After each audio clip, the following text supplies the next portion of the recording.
Well, hello and welcome to Death Becomes a Regency-era TTRPG, where we shall be Regency-era ladies trying to survive the harrowing world of Regency-era, where women died from very frivolous things such as shawl insufficiency and flirting headaches.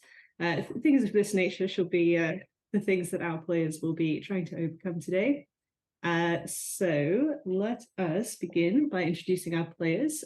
Jade, who are you? What do you do? Hey, my name is Jade. I go by she, her. I am a little bit of everything. I do a lot of music. I do a lot of events. I work for Vancouver Pride as a talent coordinator. But most importantly, I love everything nerdy, including D&D, tabletop role-playing stuff. So when I saw this, and I'm a fancy lady, so when I saw this, I was like, oh, speaks to my heart in so many ways. If only I could find true marriage potential. So yeah, I'm here to hopefully live as long as possible. Oh, we'll see about that. Excellent. Glitch, tell us about yourself. Oh, hi. Thank you. Hello. I go by Glitch. My pronouns are she, her. I am the egg. A very important distinction.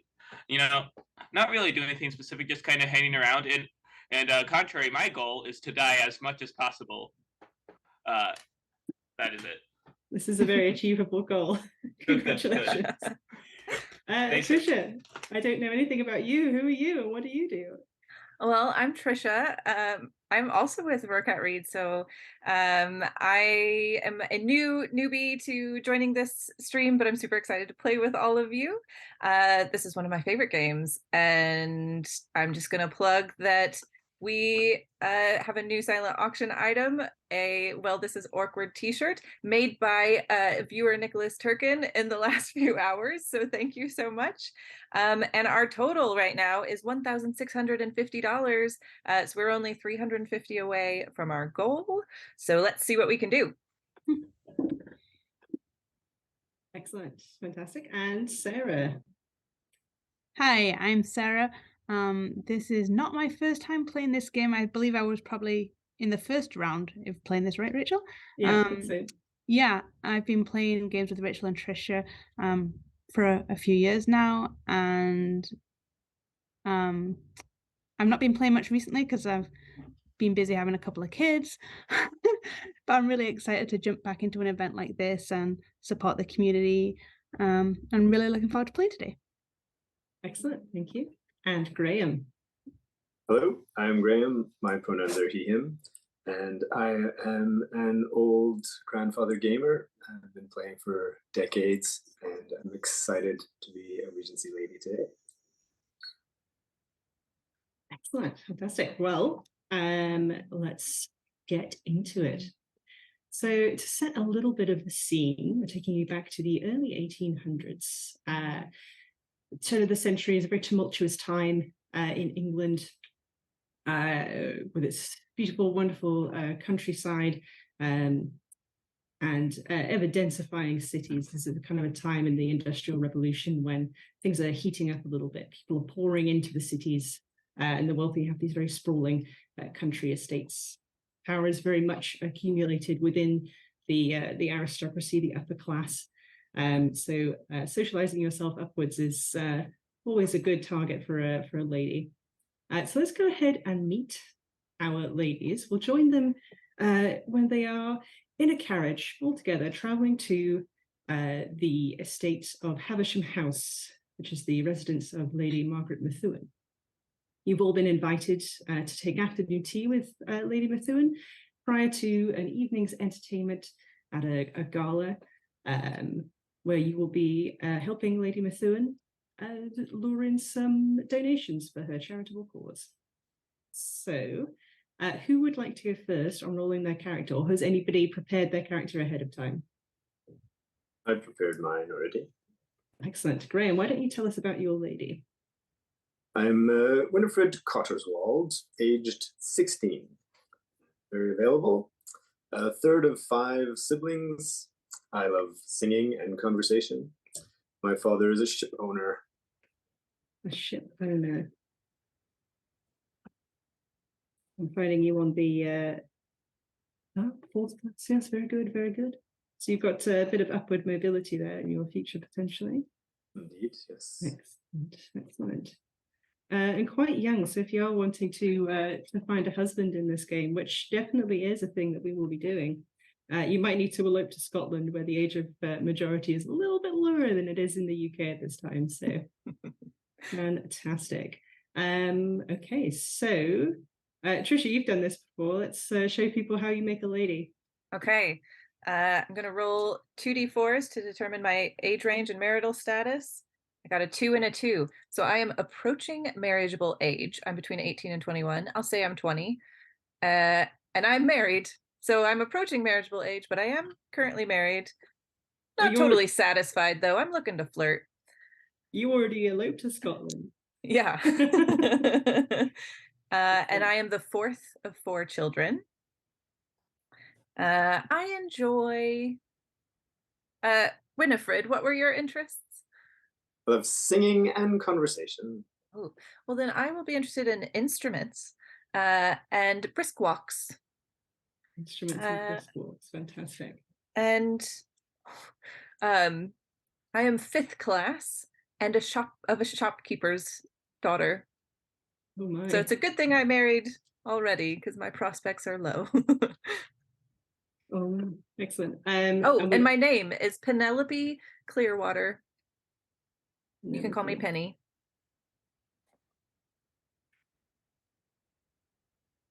We are playing with the romance rules. So in addition to rolling your character, you also need to roll a love motivation, but keep it secret. This will come into play towards the end of the game.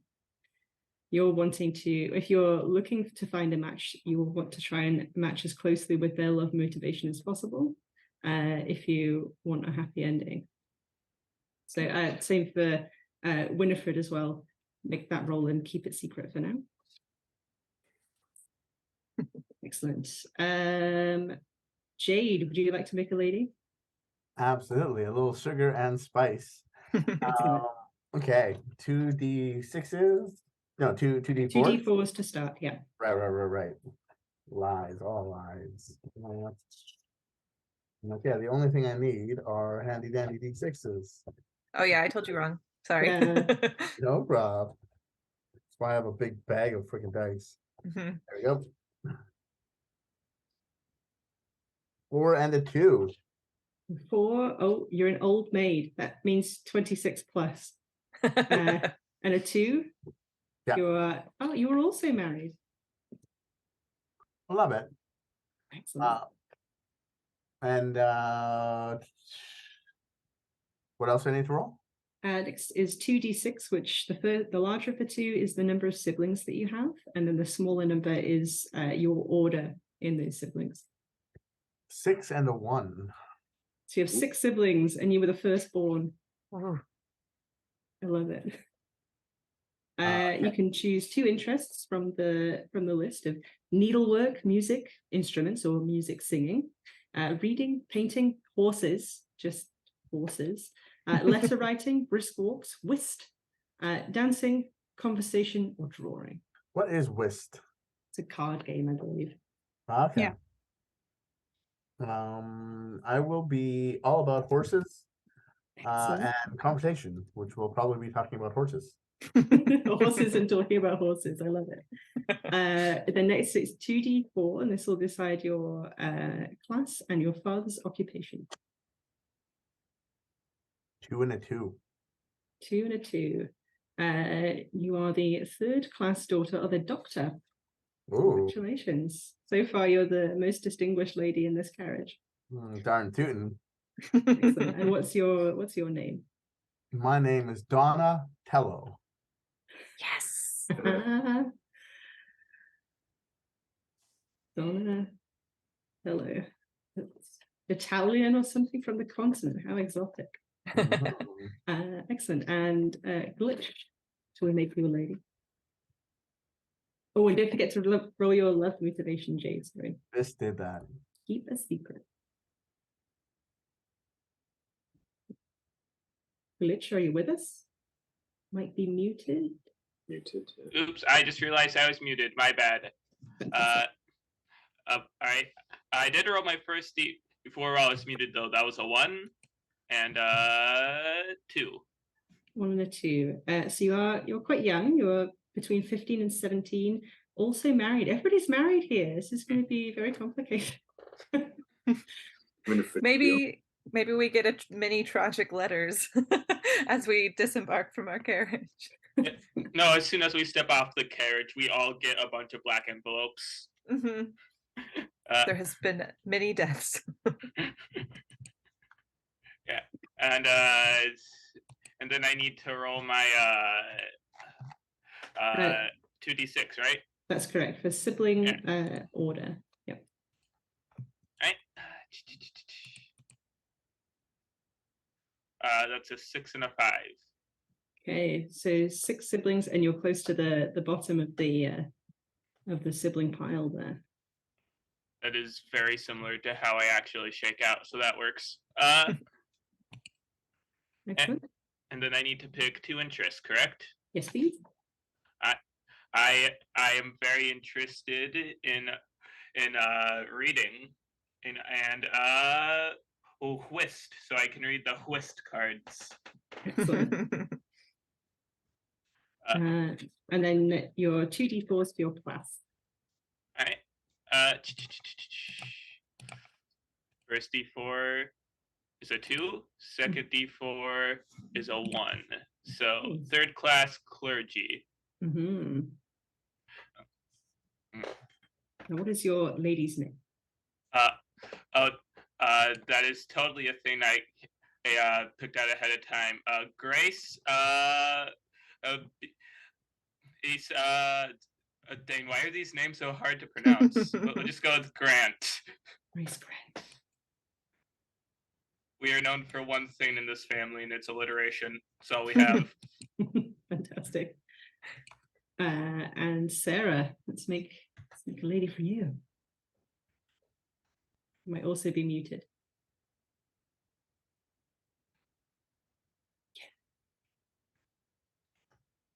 So I am approaching marriageable age, and I'm also widowed. So oh no. I met what I thought was the love of my life at the tender age of 15, and we eloped to Scotland.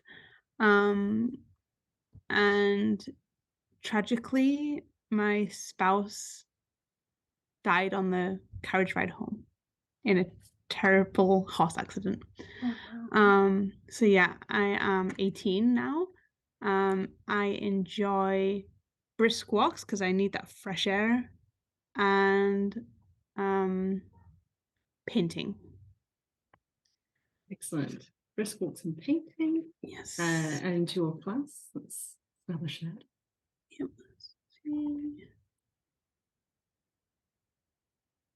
3 and a 1. So I am 4th class, and my father was a baron. Oh. 4th class, and what was the second? Oh no, sorry, lawyer. A lawyer. I'm reading the wrong section there. It's like, my 4th goodness. class, yeah. 4th class baron. Yeah, no. Excellent. Okay, so I think. Oh, and what's your character's name? That's the other thing. Josephine Fletcher. Josephine Fletcher. Excellent. Okay, so we've all got our secret love motivations. We've got our ladies. I shall join them in the carriage ride to Havisham House to meet Lady Margaret. The carriage is sort of going through the rolling countryside that's outside of the windows as we meet our ladies. That's right, shaking back and forth. It's bumpy at this time. Roads aren't properly established. It takes a long time to get anywhere. You've been traveling since this morning, and it's already just past noon. And oh my goodness, it's such a harrowing journey. What sort of conversations are being held within the carriage here? Does anybody know anybody else here? I mean, you're all members of the Society of Charitable Ladies. Perhaps you've met before. Let's see. Winifred, who in the carriage are you acquainted with? I suspect I'm acquainted with Josephine Fletcher as being sort of age mates at, maybe we shared a tutor. And my goodness, I'm so excited to be visiting Lady Methuen. I'm very excited to see the big house. Yes, she's been doing ever so many renovations. Well, at least her husband has been. Architecture's all the rage these days. Yes, and we'll be setting up for the play, right? At some point. Absolutely, yes. Excellent. And Donatello, is there anybody in the carriage that you're familiar with? So Donna is looking out the window and is just sighing to herself and says under her breath, I wonder if the horses are doing okay on this bumpy road. I wonder if they've been watered and just Does anyone know anything if we can ask if we can pull over and give the horses a break? We've only been on the road for 5 minutes, Donna. 5 minutes is an eternity in horse time. I didn't realize. You learn a thing or two at my age. It's true. I do think of you as an old widow in your 26 years. Yes, I mean, every year around the sun is just another eternity on this barren wasteland. Oh. Excellent. The rolling British countryside, aka the barren wasteland, rolls by as Donatello looks out and wistfully worries for the horses. Now, there's two things that come to mind at this moment. You've wondered out loud about the horses, and I think that might be a bit of a sore subject for Josephine Fletcher. So I'd like you to roll to check your constitution to see if your harrowing past has been triggered by this thing. So each lady has 4 6-sided dice that represent her constitution. In a test like this, they're going to roll all of their dice, and they're looking for a 5 or a 6. As long as they get at least 1, they'll probably be okay. They will be okay. They'll be okay. But if they don't get any successes, they will lose one of those dice and wither away ever so slightly. There are opportunities for our players to regain their constitution, and there are opportunities for players to gain skills to assist in these things later on. But for right now, roll those 4d6s and let's see if this mention of horses harrows you.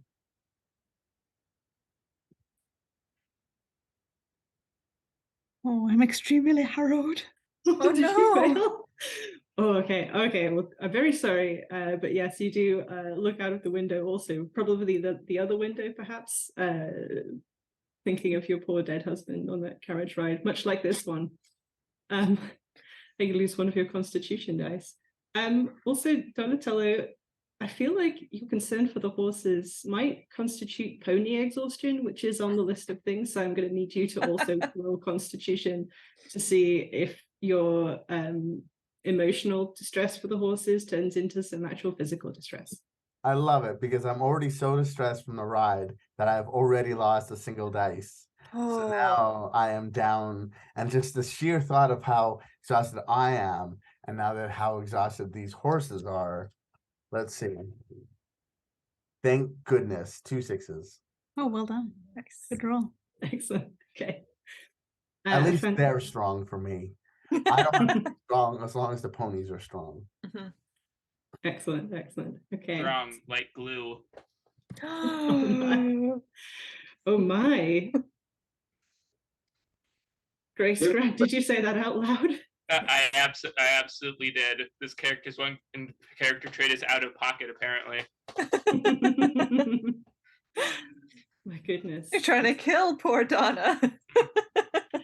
It is quite cutting, but I think she's already tested, so won't make her test it again. But Grace, is there anybody here you're acquainted with in the carriage? Probably Donna, but I don't think she likes me because I continue to make the best horse jokes, and I don't think she appreciates them.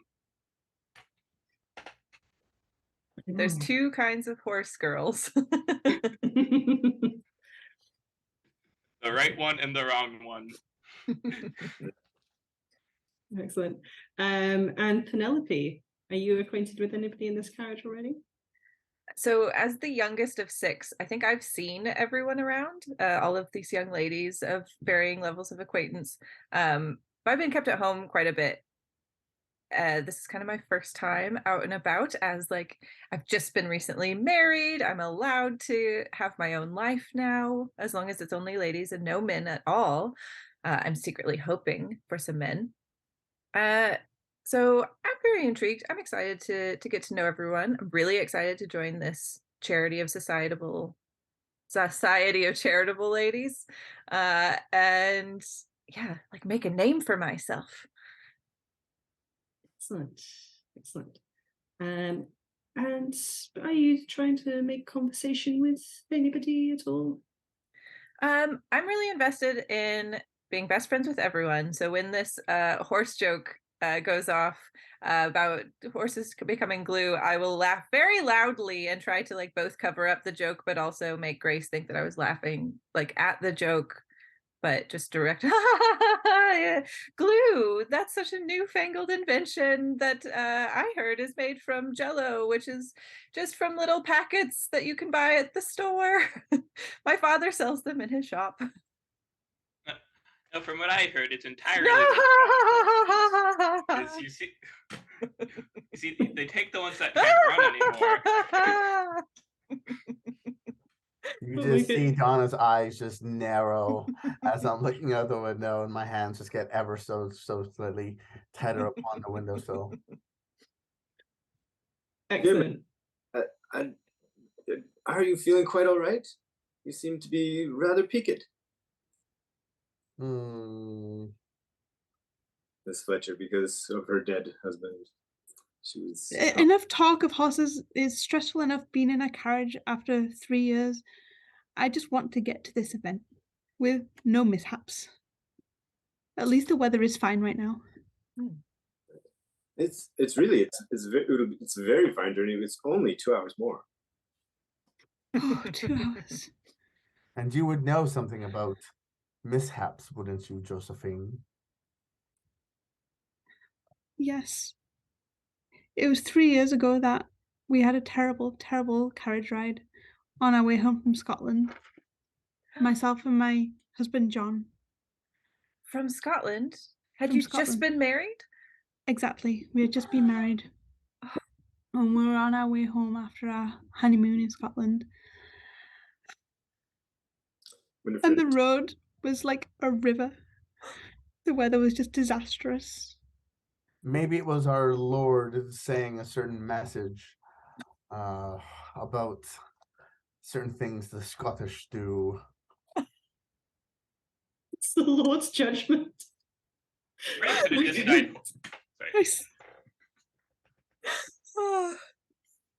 I do not have much time for the Lord these days. I can't believe he would take my husband from me at such a young age. But it's been 3 years. I'm trying to move on. I'm back in a carriage. I'm out here to do good things. I want to help with the charitable function and have fun with you ladies. You're very brave. Thank you. We're so brave. Ever so brave. As the carriage rolls on, probably in silence after that.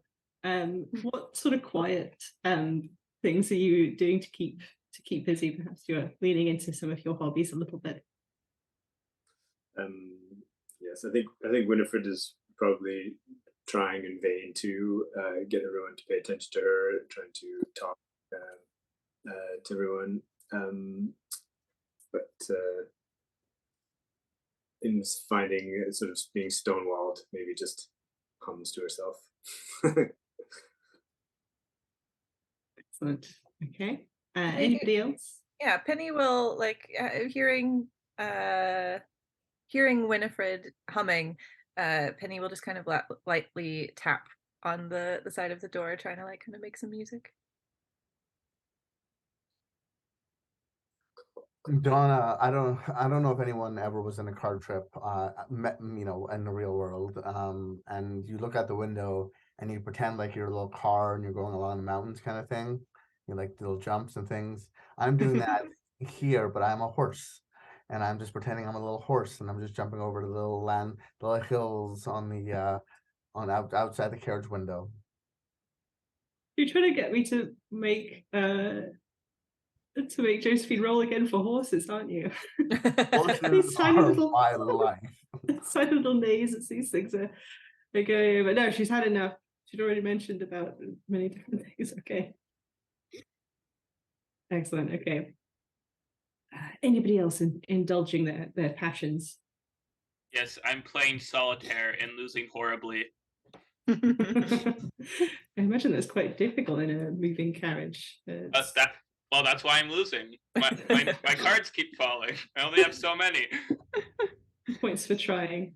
Maybe the cards sort of go flying, and you like have to pick them out of people's dresses and like from underneath their shoes on occasion. Oh my!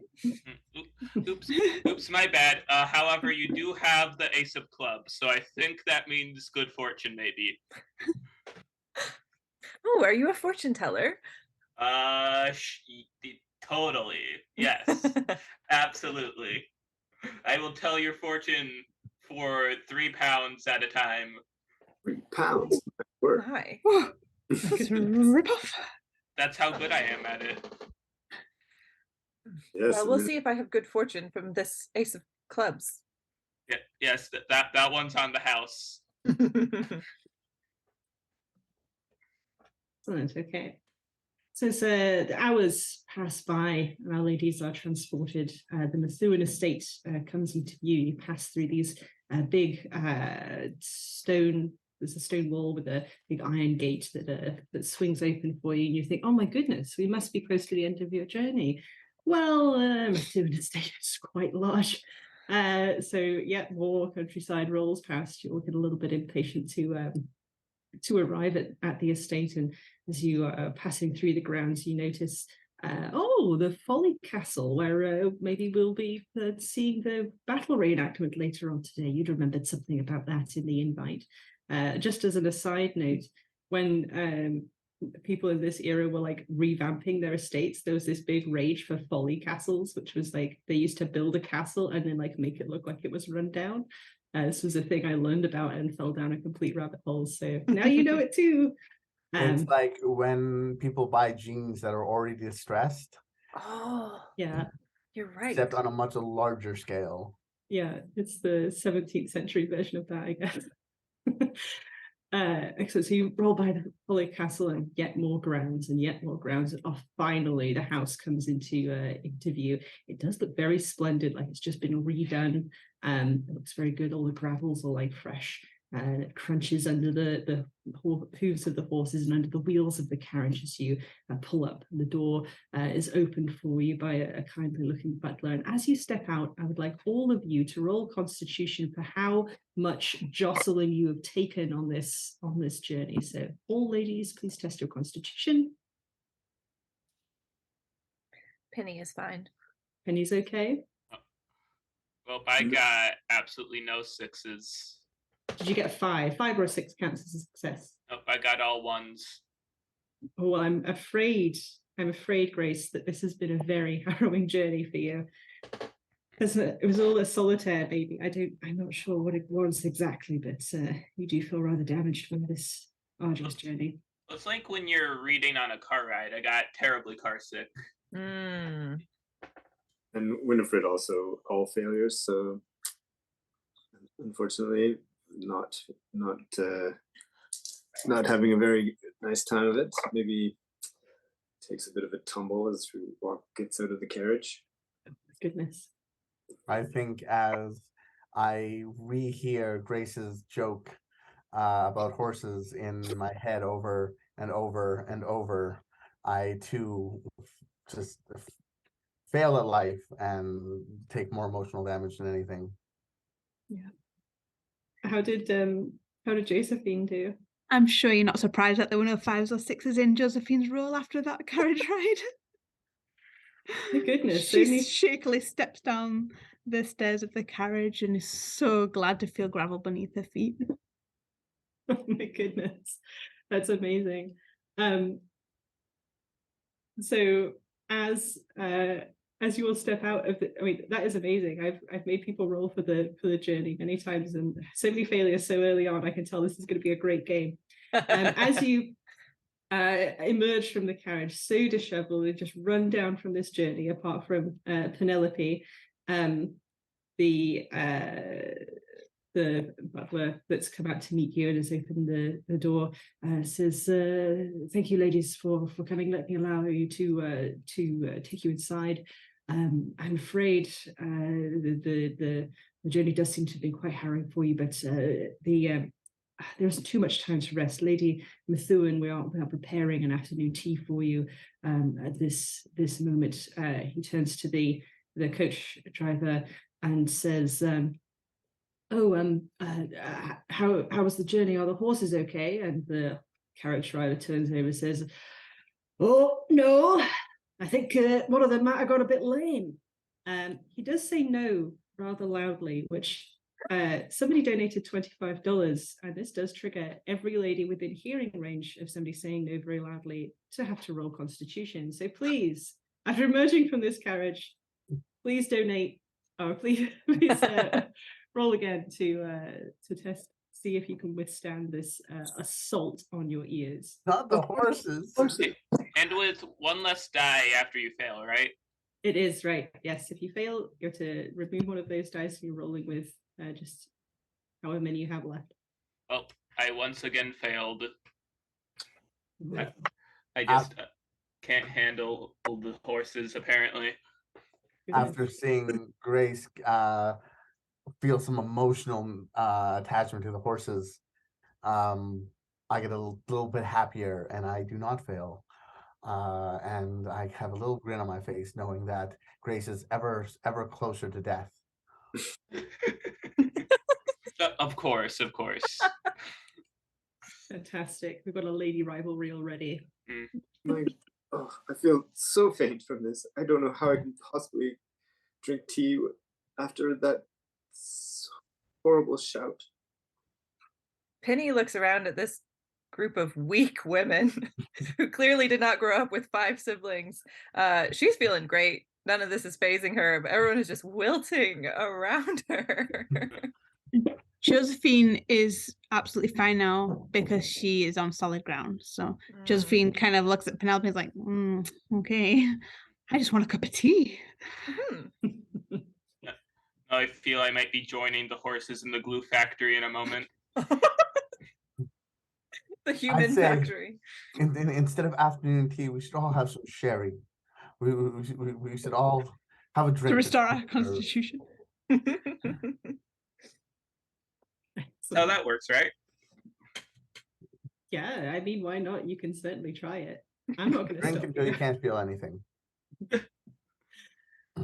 Excellent. Okay. So the butler quickly scolds the coach driver, who is like, "What? I don't get it. I don't understand. They're still people. They can't be that delicate, can they?" But then sees, oh, actually several of them have withered slightly under the loudness of my no. He apologizes, and the butler escorts you inside.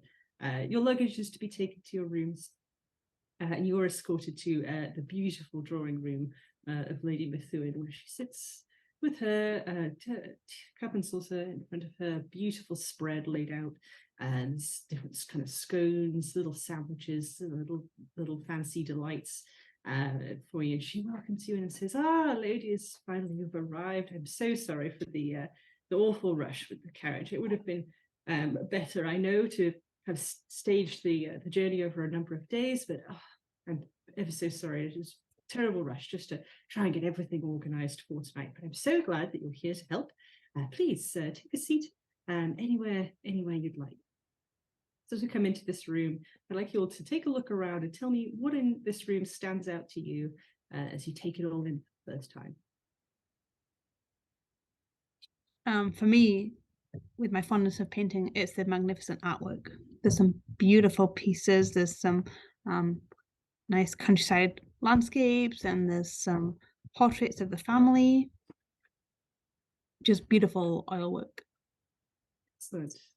There is one in particular that draws you in. It's a landscape, You're drawn in because it looks a little bit unusual to your eye. It's maybe an Italian landscape, something like that. And as you sort of gaze at it, it's sort of in the evening. It's very it's dusky. It almost reminds you of going outside at night in Italy, which is on the list of things that would make you test your constitution. See if taking in this painting, causes you to lose your constitution. A 5 and a 6? No, I think it almost strengthens my constitution. Oh, you think a trip to the continent might boost you? I think so. Those Mediterranean climes would do wonders for your, your general health. I agree, absolutely. Yeah. Congratulations. She can get a skill dice, right? With 2 Yeah. successes. You roll those successes, and this is the trigger for a lady to gain a skill. So when you've been through enough harrowing experiences, it becomes more likely that you will gain skills. So you can choose to gain a dice in Fortitude, Grace, Intuition, sorry, not Institution, that's a different thing, or Charm/Wit. Sorry, Fortitude. Fortitude, Grace. So Fortitude is your vitality and vibrancy, your exuberance for life. Grace is your nimbleness or fleet-footedness. Perfect. You're a perfect dance partner. Intuition is your innate feminine knowledge, of course. And charm or wit is your sparkling conversation and a well-turned phrase. So you choose one of those. I'm going to choose charm. Charm. Excellent. So in any tests in the future, if you can find a charming way to confront them, you can choose to add that dice in there. You don't lose it, but it doesn't count towards like your overall health. It's like an extra bonus dice, but if you can include it in your description, then you could get to use it. Okay. And that's an extra D6? Yeah. For Winifred, the thing that stands out in the room is the prodigious fireplace that she imagines standing in front of and singing to the whole room, and everyone looking at her and just being in awe of her beauty and skill at singing. So that's her. Just feels like it's the perfect place for her. Excellent. Yeah, you'd take in this marvelous fireplace, and seems okay. Who would like to go next? Donna is also looking at the art, but I'm looking at all these amazing landscapes and seeing if I can see any horses in the paintings. And I'm baffled that I don't see any. And I look at the portraits of all the family members and try and see if there's any horses in the background as well. And I'm just astonished that there's no representation of horses in all this art around the room. And I'm a little bit appalled that the people who carry you are not represented in your own life and work of art. Oh wow, yeah, that seems rather unpleasant. I think perhaps we should roll for the unpleasantness. Not too unpleasant. I am still standing. Maybe you can draw some horses in on some of them. Yeah. You just catch me with a little ink and just drawing little horses. Excellent. Grace, what catches your eye? Taking every fiber in my being to not say glue bottle, but no. There's no. I think there's this nice like card table in the corner of the room. This is great. This will be way better to put cards on and play whist, of course. Yeah, absolutely. It's great. It does seem to be covered in something at the moment. It's not cards, but it is. Oh, it's covered in letters. Like individual letters? Yeah, they look so scattered about as if somebody's like opened a bunch of mail at this table. A game where you put letters together. I'll have to let my Uncle Henry Scrabble know about this. But for now, I'll just stand in the corner and be a little disappointed that the table is in use. Yeah, so I have to clear those out of the way before you can get in a game of whist. How disappointing. And lastly, Penelope, we haven't heard from you yet. Catches your eye. Well, I'm just overwhelmed by the opulence of the room. Just the daughter of a simple shopkeep, who I'm assuming I also married at about my class. This is far more extravagant than anything I've ever seen, especially that harp in the corner. I'm drawn to. I just really want to pluck it. Do you sort of go towards the harp? You're drawn into it. Lady Methuen clears her throat in a sort of very commanding way and draws your attention, and you are called to sit with her at the table. And she calls in the butler, and he pours tea for everybody. And you have little plates for the small sandwiches, and there is a sort of a keen observation as she sees what you all take first from the platter that's offered. What is it on the table that draws you in? What's the thing that you want to try first? Oh, the cucumber sandwiches for me. Oh, she nods approvingly.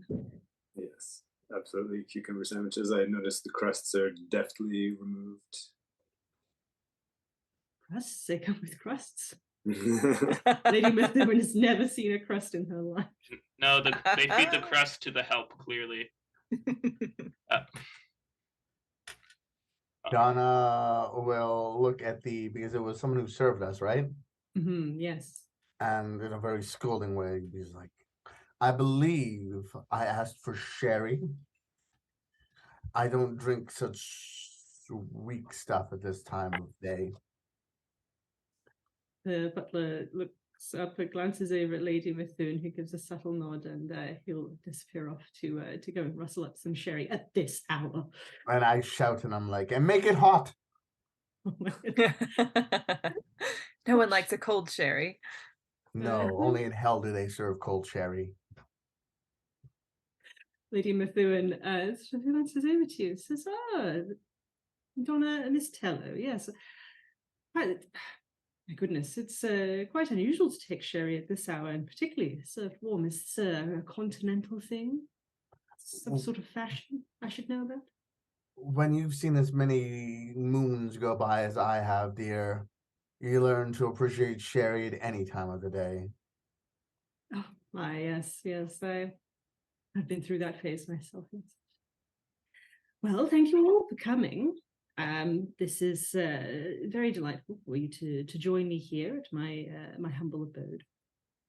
This evening, I've sent out many invitations to various people in my social circle, and we shall hope that they will be attending. And as the Society of Charitable Ladies, this is me inviting you to join the society. But I would like to see that you are productive members of the society. See, we have a certain charitable goal to reach, a certain £350 that must be raised before the end of the event.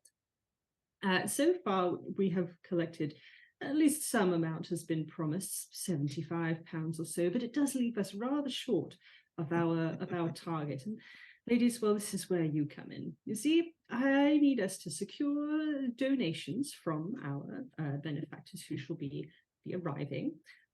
So who has ideas how to get those gentlemen who will be attending to contribute to our cause? Any ideas, ladies? Have you partaken in any charitable works previously? I myself have done it all, you know, but looking for some inspiration from the young. Well, my older brothers always really enjoy going to those shows in Paris. I think it's the Moulin Rouge. They really like it when those women kick their legs up. Oh my! On my word! My. Oh my! I can't believe I said that. That's very inappropriate, I guess. Lady Methuen is going to roll Constitution for that reason. No, I get where you're going with this. We should kick each other for money. This is a great idea.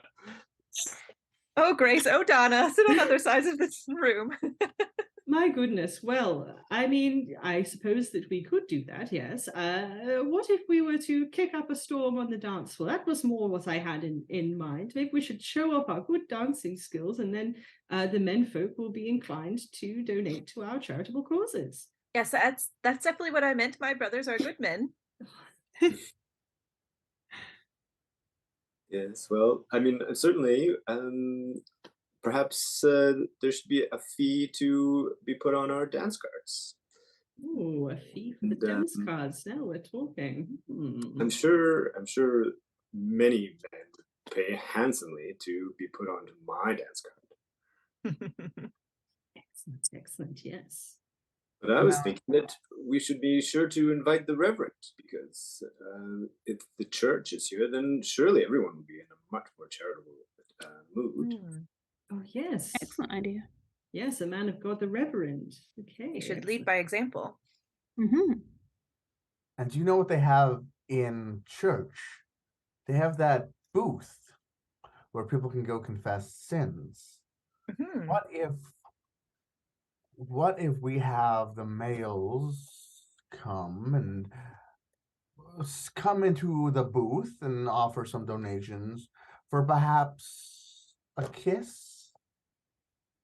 A kissing booth. Donna, how scandalous. I mean, it was something for the younger ladies to do. You know, some of us have made our fortune elsewhere. A man and a woman under the same roof? Unthinkable. Miss Tello, my goodness.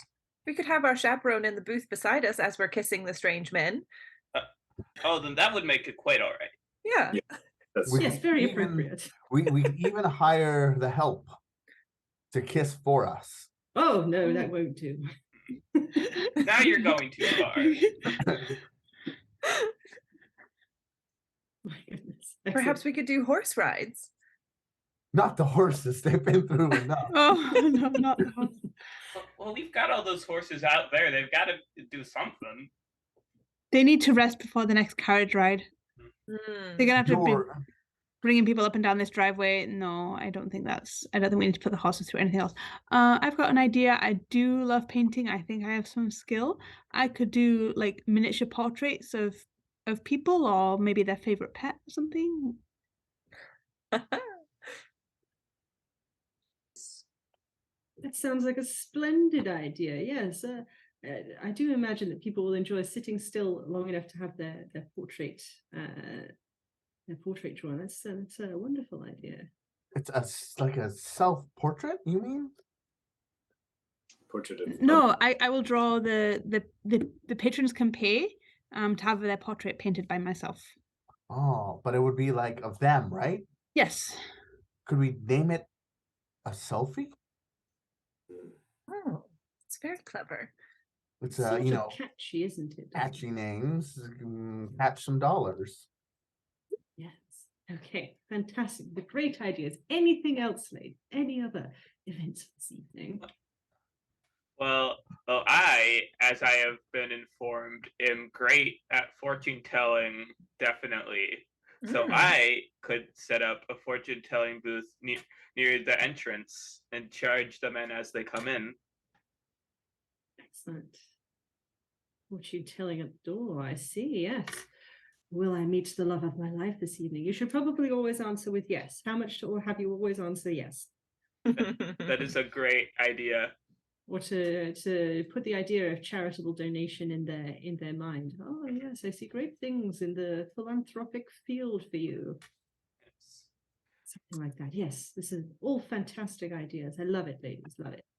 It's a pity that the military men are all so poor, because I do love a man in uniform. So handsome, but so poor. Oh, Not very charitable. it's Unfortunately, ugly people can't afford to be charitable. You would know, wouldn't you? I would, thank you. my ladies. Let's save the fire for the dance floor. Of course, of course. At this point, the butler comes in, holding a steaming glass of sherry, and places it down in front of Donatello. and behind him, several other of the staff come in.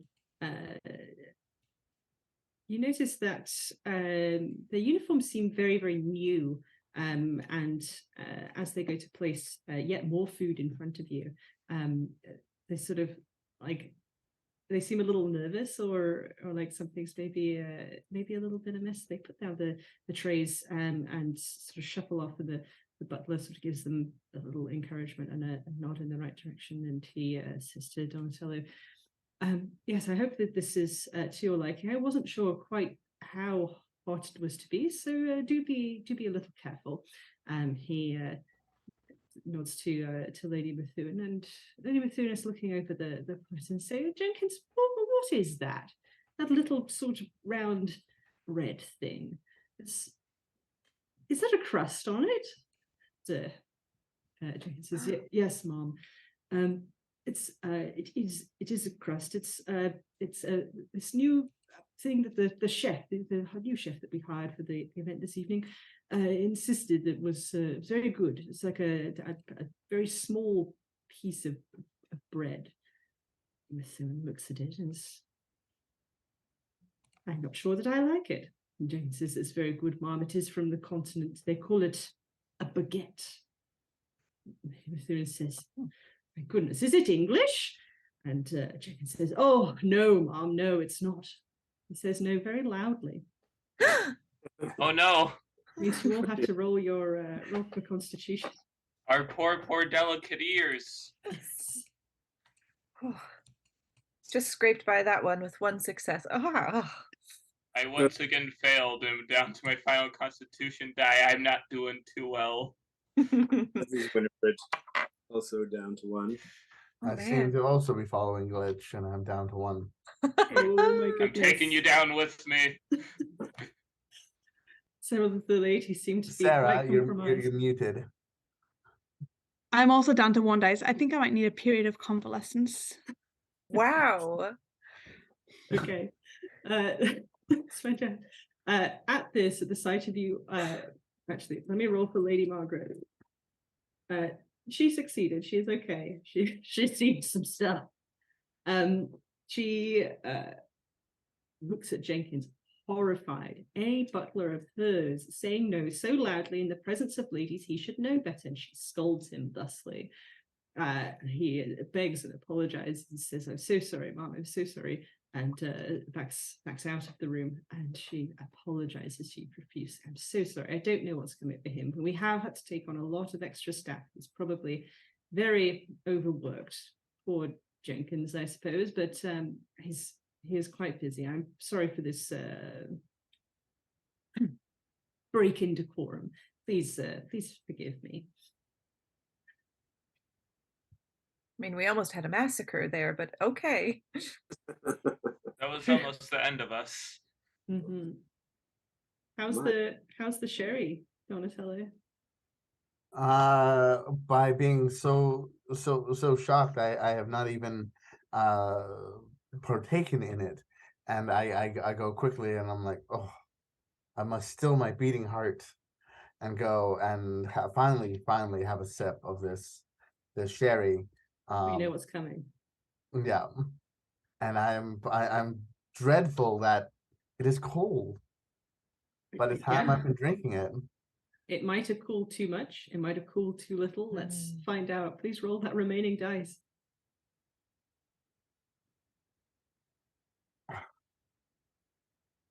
You going to the great? 3. Oh,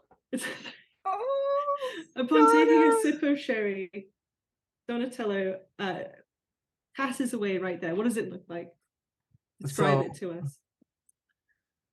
I quickly go to drink it because I hope that it will calm my beating heart, and in fact goes down the wrong windpipe and goes straight into my lungs, and I go into a fit of coughing that lands me in my coffin.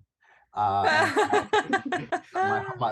poor heart gives out at the ripe age of 26, and I kneel backwards, frozen in shock. Death. Someone send for the doctor. Send for the doctor, indeed. Lady Methuen rings the bell quite violently, and Jenkins comes in and says, "Oh, I'm so sorry, Mom. I feel terribly guilty. And Lady Mithun says, "Oh, yes, as you should, Jenkins. Please deal with this in the customary way." And he calls for some of the other staff who carry Donatello out. They make the customary call to the coroner, who will come and pick up the dearly departed. Well, at least she lived a good long life. She did. Yeah. 26 years old. And this is why She you, was she was practically ancient if you think about it. this is why you don't fool around with your sherry. I've never seen anybody drink hot sherry before.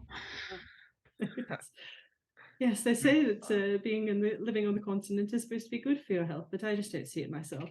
Yeah. Oh, well. Clearly, it didn't work out. Clearly not.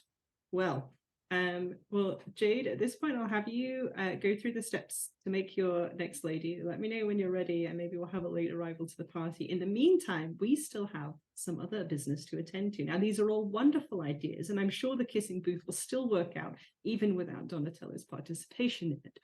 But the next thing is I've sent off several invites to people around in my social circle. Some of those a little more distant, which maybe they will show up. And at this point, I'm going to say to the chat here that your donations today are going to decide who it is that shows up from the guest list that we're about to create. So please go ahead and donate. If we get to our target of 350, literally everyone is going to show up, and maybe we'll have a surprise guest if there's a big old donation in there. So please be super generous. Let's get this party started. And also, we only need $260 now, but we'll take $350. Yeah. Don't let that stop you. Yeah. Don't let numbers get in the way of charitable works. That's what I say. Fantastic. So let's get excited about who might be coming. Josephine Fletcher, who are you most excited of Lady Mithun's social circle to show up? Oh, Benjamin Beaumont for sure. Benjamin, yes. What a dream he is. Shall we create Benjamin now? Yes, let's do that. Let's create Benjamin. So we do have this extra set of romance rules. Yep, got it right Creating here. a suitor. So Benjamin Beaumont. The role, age range, and the class. Okay. How old is Benjamin? Oh, not wrong. He is 19. You don't need to roll a marital status for him. We assume all men are single. Yes. what Single is and ready his to mingle. Class and occupation. That's from the same table as the ladies, but rather than father's occupation, it's their occupation. So he is where'd that go? Third class, and his father was a banker. Okay, he's a banker.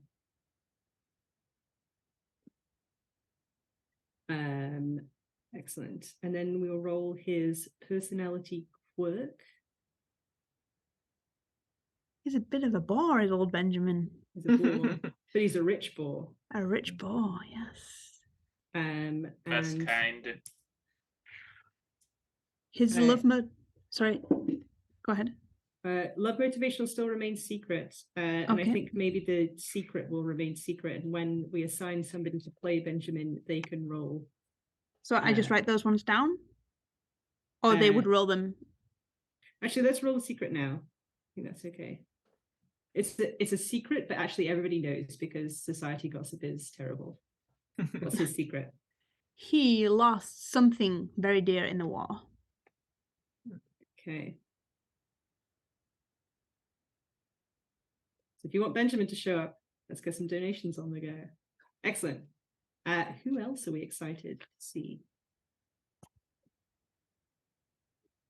I think Edmund Blitherington is hoping to be there. Edmund is a captain in the Navy. How old is he?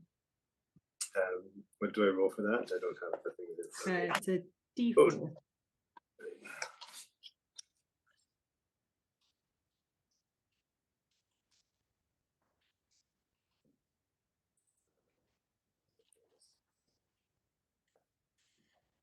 4. Oh, he's 26 plus. He's a Very real captain. And then a D6 for his personality quirk. 1. 1. He never gets to the point. Very good. Blatherington, more like. And his secret? 6 again. D6. Yeah. He possibly accidentally killed someone. Yes, I'm sure. Oh, yes.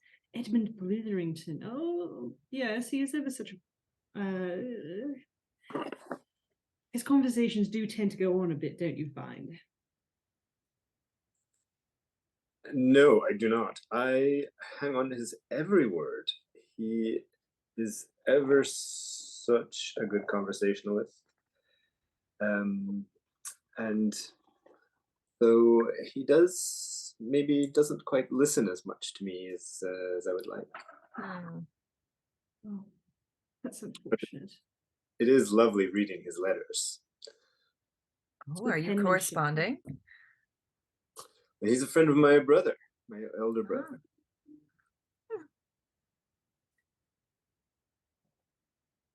Oh, fascinating. I'm sure those unsavory rumors about him are not true at all. My goodness. Well, yes, we did send out an invitation to him. He might attend. Maybe we'll push him in your direction, Winifred, if he arrives. I do hope so. Oh, fantastic. Anybody else excited? Yes, I'm desperately hopeful that Lord Richard Mannington will appear. Lord Richard Mannington, yes. Yeah. Yes. Dear Dick. What? That's his name. Yes, Dick Mannington. Absolutely. How could I have forgotten? But only to his friends, of course. Mhm. Yes. And I want to be his friend. What do you know of Dick? Do tell me. Oh, well, he laughs very loudly, which some find off-putting, but at least he has a sense of humor. And he just desperately wants to run off and join a theatrical company. Don't we all? And oh yes, perfect. For the age range and class table, got a 1 and a 1, which fits with Lord Richard Mannington. Let me just see what that actually is. He's a baron. Baron. Hmm. Oh, you mean Baron Mannington? Oh yes, I just call him Lord for fun, I guess. We can all aspire, I suppose. Mm-hmm. Excellent. And of course, the Reverend is invited too. He's a young Reverend, found the Lord's calling early. He's 23 years old.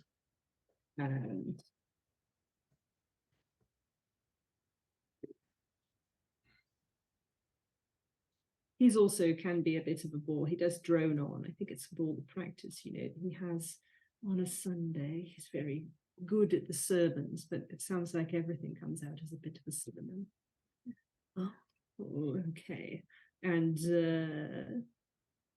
he has a mistress on the continent. Oh. He does enjoy visiting the continent when one is allowed.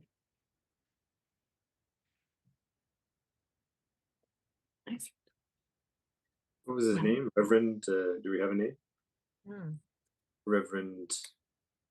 Just Reverend. Did they like give up their names when they answer the call? Maybe they do. Yeah. Yes. Reverend Parsons. Reverend Holy Father. Reverend Parsons, that'll do. Fantastic. Well, yes, I'm sure there are many others that we could add to the guest list, but perhaps with enough donations, we might have some surprise guests as well. But certainly we'll see if our guests do tend to RSVP. We shall find out this evening. Well, it's been very wonderful to have this afternoon tea with you, but I absolutely staffed. I couldn't eat a bite more. Do help yourselves to anything else. But I'm going to get ready for this evening, so I shall bid you good afternoon, Lady Mithun. Rise and leave the drawing room, leaving you to finish up afternoon tea if you would like. Is there anything else you would like to do at the moment? And we have a late arrival come and join us.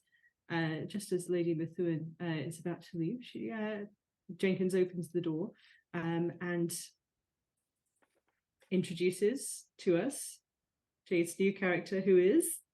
So in comes this very young little thing, very dainty, very small, huge, voluptuous chest, and I'm like, "Hello, my name is Michelle Angelo.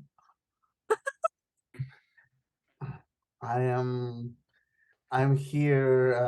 I heard of the late passing of my dear aunt, and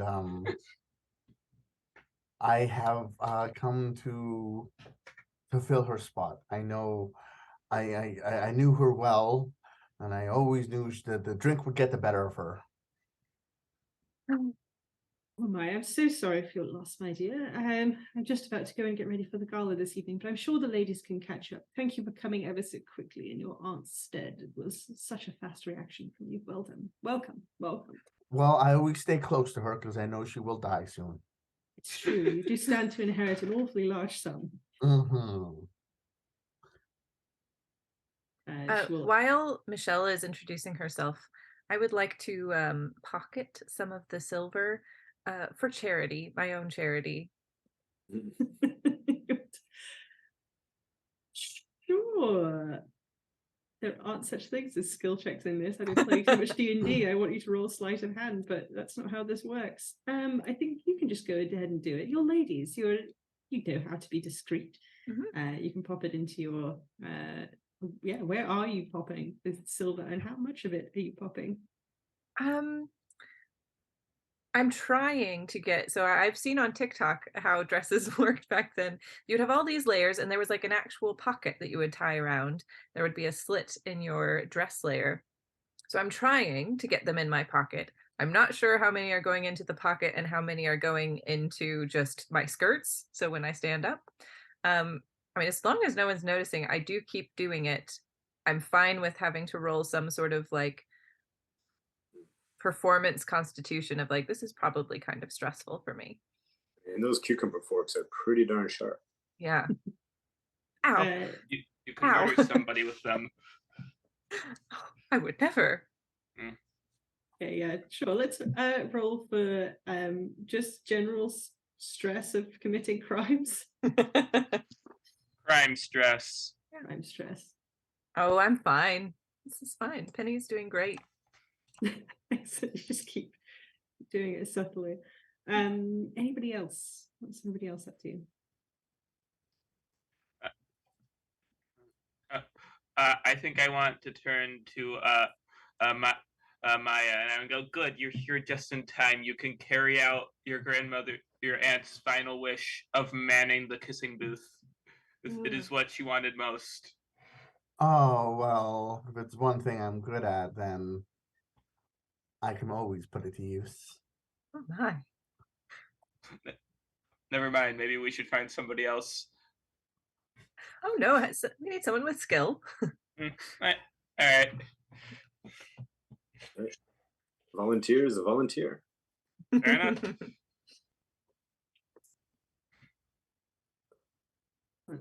Okay. If we are done with afternoon tea, we shall move on to the second section of our session, which I like to call Regency Lady Transformation, like Magical Girl Transformation, but with Regency ladies. You all depart. Actually, at this point, we do have a few ladies that are down on the old constitution. Would you like to take a period of convalescence to try and regain your lost dice? Absolutely, yes. I would appreciate that. Sounds okay. So you do have your own rooms, but you asked the staff if it would be okay if you all got ready together and you start with a period of convalescence. We will gather together and try to regain some of your lost health. So the way that this works is the player that is trying to regain her constitution is going to roll some dice. If you roll your one remaining dice that you have left. I think you roll down to 1. Whatever constitution dice you have left, you're going to roll those. Other people can assist you, but I think people can only assist once. So you can assist another player. Who would like to try and regain some health first? Sure, I can go. Excellent. Okay, and who would like to help Grace Grant? If I use my skill dice to help Grace, does that mean I lose? Will I still be able to use my skill dice on myself? Oh yeah, you can use it for anything. Your charm never goes away, dear. Okay. Okay, Grace, I would love to I'd love to help you out here. Thank you. I very much appreciate it. I didn't succeed at all, though. Oh, I did. Okay. Excellent. So 1 success means the sickness lingers. There's no change, unfortunately. So you don't wither away, but you are still at 1 dice. Unfortunate. I'll have to sit in the corner and fan myself then. Yeah. Excellent. Anybody else for period of convalescence? I will roll mine now too. And So anybody else helping? I'll help. Oh no. Patting your hand gently. Do I just roll a dice, or do I need to have a skill to help you with that?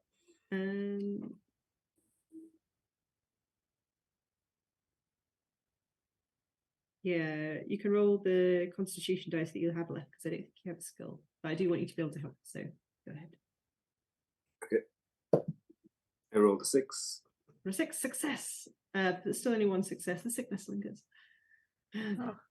It's just not very convalescency in here, unfortunately. But I also would like to try to convalesce. Right. But I only have 1 dice, so. Anybody assisting? I will. You go ahead. Okay. I'll assist. I mean, more than 1 person can assist. You could all Nice. gather around the bedside and try to will Winifred back to health. So is it just constitution dice that we can roll for them? It says just the skill dice. Yeah. Oh, It says you I can't don't use your have- constitution dice to help somebody else. Sorry, I back out of the room. I am unskilled. Yeah. We've only got 1 skill dice on the table at the moment. Yeah, so I that wouldn't makes- allow you to use 1 constitution dice to do it. But I can use my skill dice more than 1 time though, right? Oh yeah, you can. Okay. I will also roll.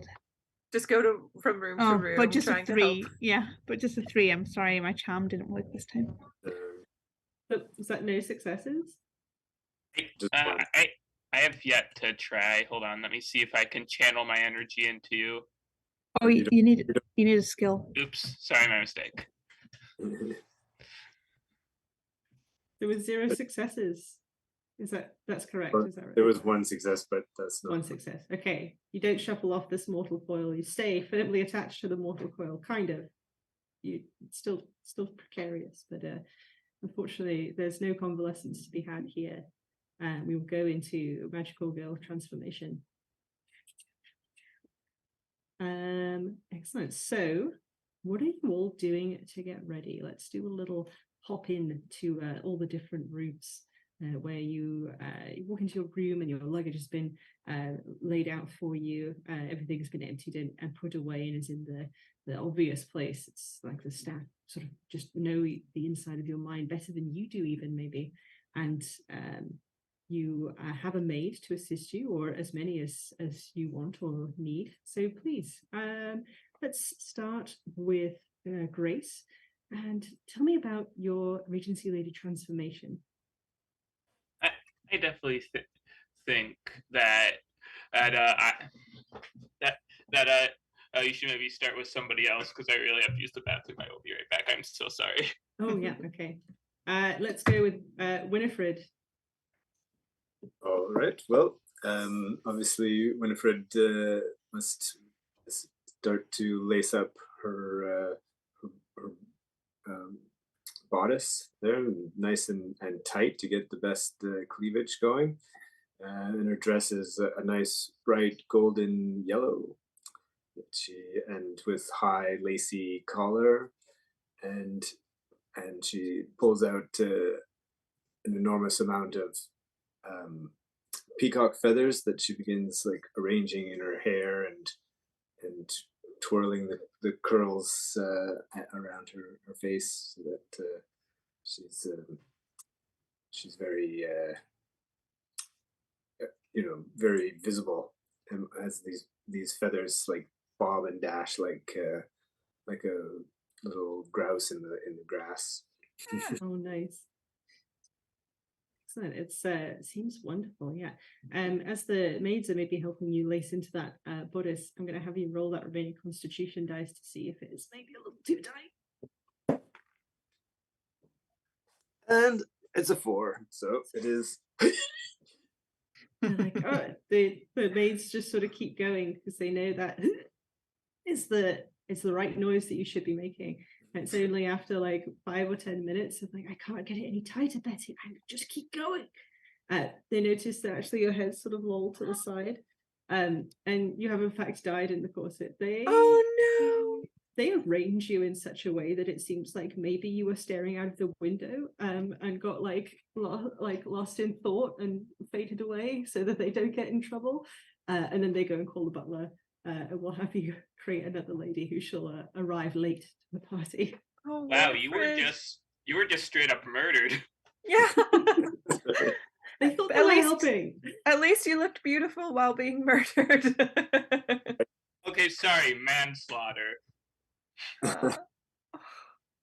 Excellent. Okay, who'd like to go next? I can go. Sure. I am very much out of my depth. Penny is really ashamed of the dress that she brought. The best one she had was just this plain gray dress. And so she sheepishly summons the maids over and says, I know you can understand. This place is so grand. I have this idea.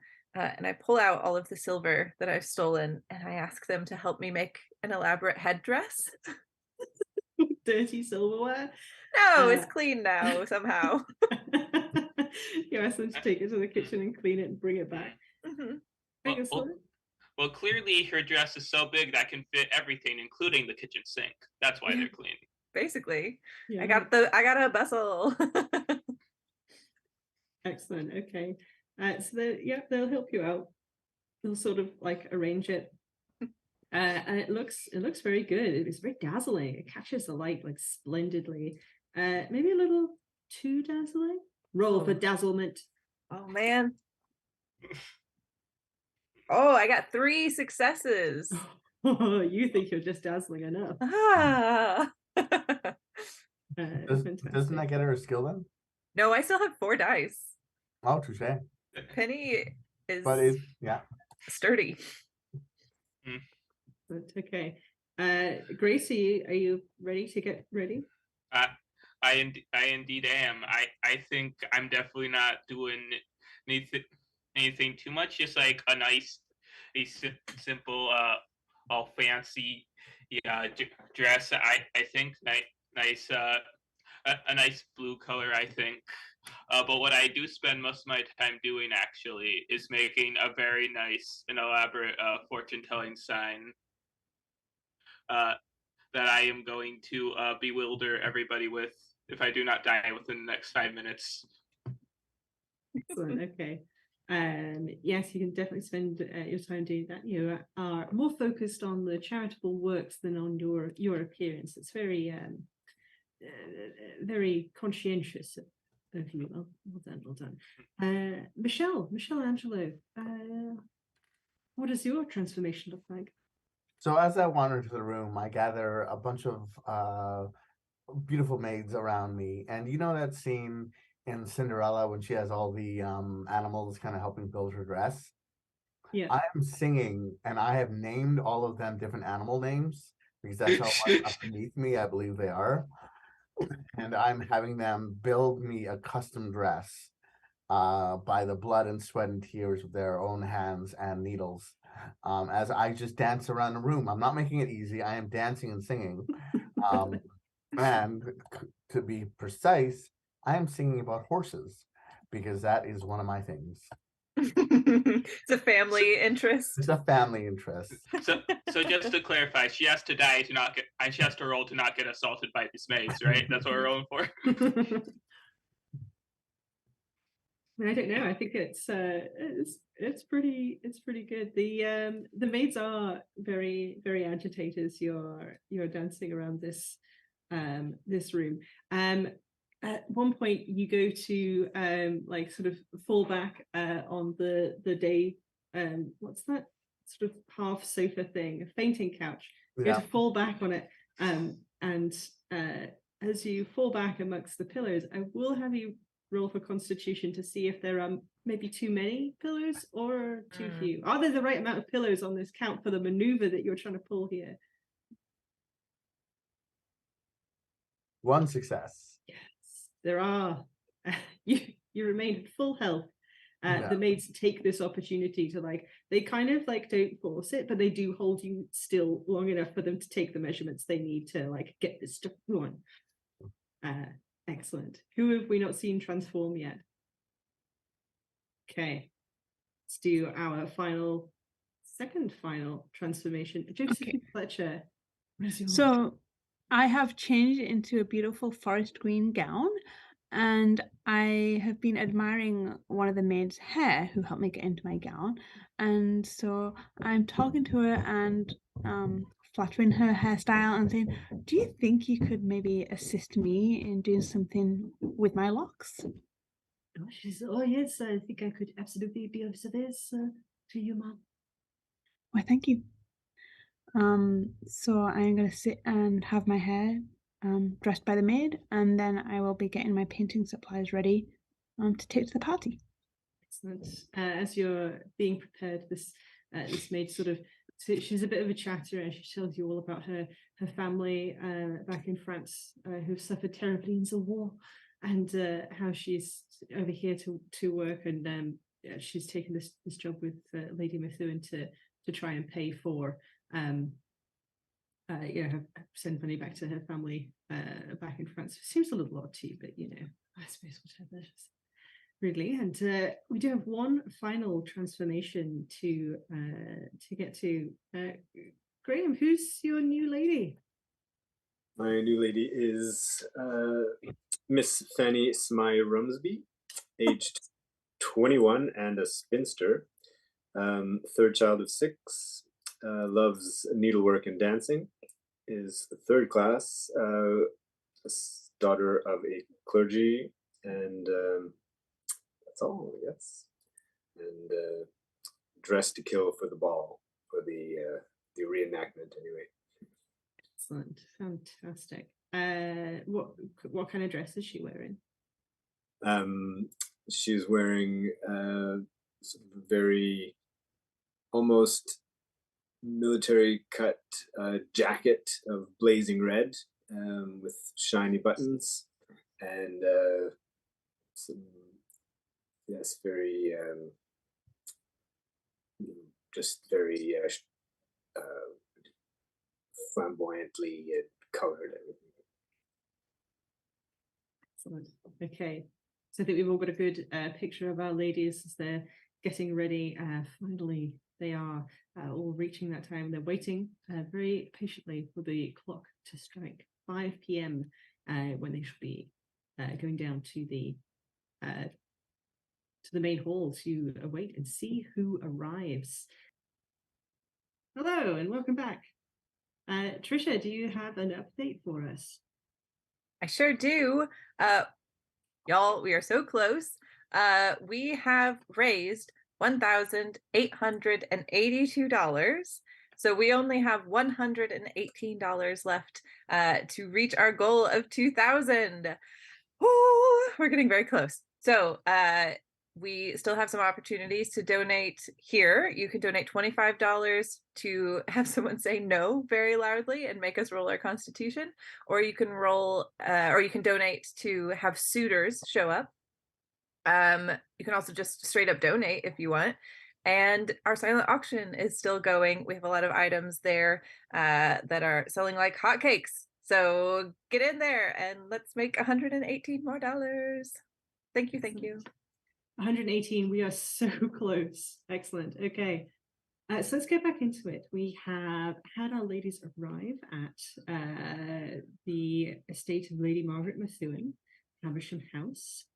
They have gone and they've thought of some really great ideas that they will execute during the charity gala that's about to happen.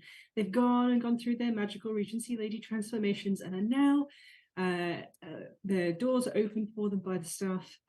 They emerge out onto the landing and are met with a most terrible noise, an eerie and a creepy no. This was a donation. I'm quiet. I am quiet. That's not good. Okay. Eerie and creepy no. Oh, the worst kind of no. The worst kind of no. Is that any better? Oh, phew. Yes. That is? You sound clearer to me. Okay. I think it was picking up the wrong microphone for some reason, which is weird because I didn't change anything. But hey, never mind. Yeah, you hear a loud eerie no, just like almost echoing out of the walls. So I'd like you all to roll Constitution, please. Well, this is where Grace dies, I think. Oh my You step out of the door and Well, I haven't rolled. immediately. Well, I haven't rolled yet, but like I've yet to succeed on any of these. So Excellent. Okay. Don't worry, we will take your body and make it into glue. that's all I ever wanted. Thank you. But It's only fitting. But I did actually roll a 6 for once. Oh, fantastic. Okay, so you step out, you feel like you're about to keel over and die, but actually don't. And you get a skill. Oh, and you get a skill. You rolled all successes. What skill are you going to take? A name, that's right. Well, it's only fitting that I go after my namesake and take wit, of course. Fantastic. Okay. And How we did rolled a 5, so there we go. Go ahead. Oh yes, go ahead, Grace.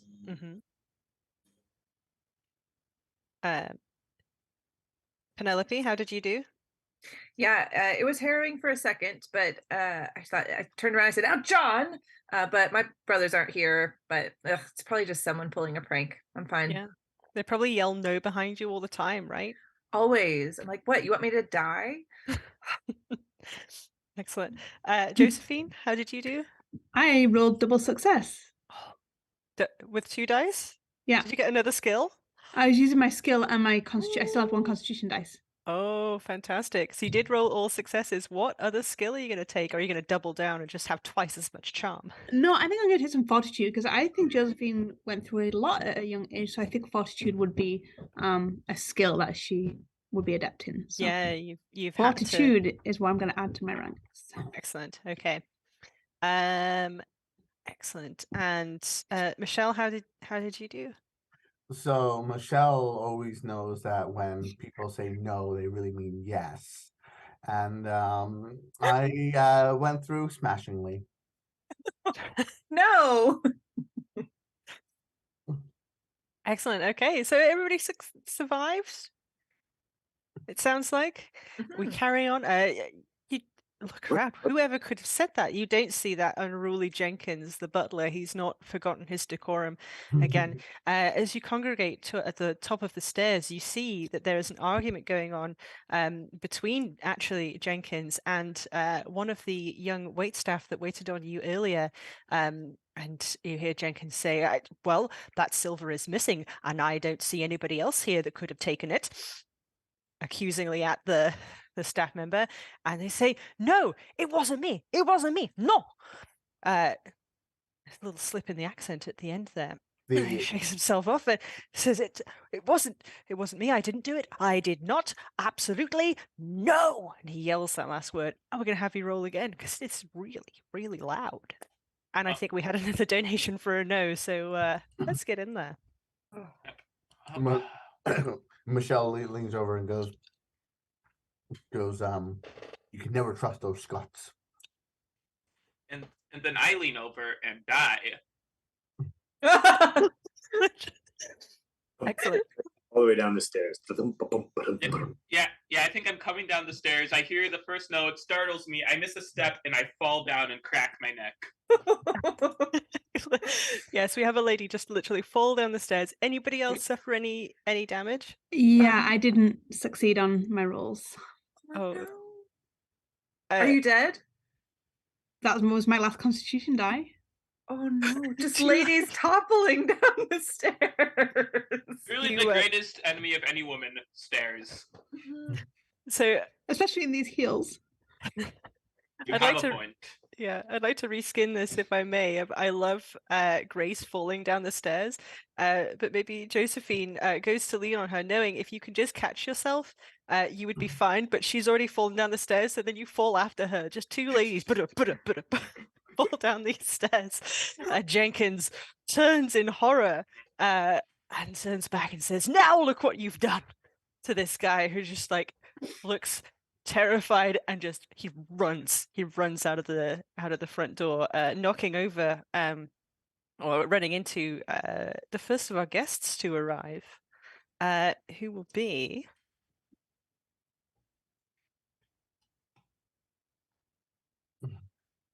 the Reverend Parsons. Arrives as he's adjusting his dog collar. Oh my goodness, am I a little early? Jenkins comes over and says, "Oh, Reverend Parsons, welcome. Sorry, just you are ever so slightly early, but not to worry.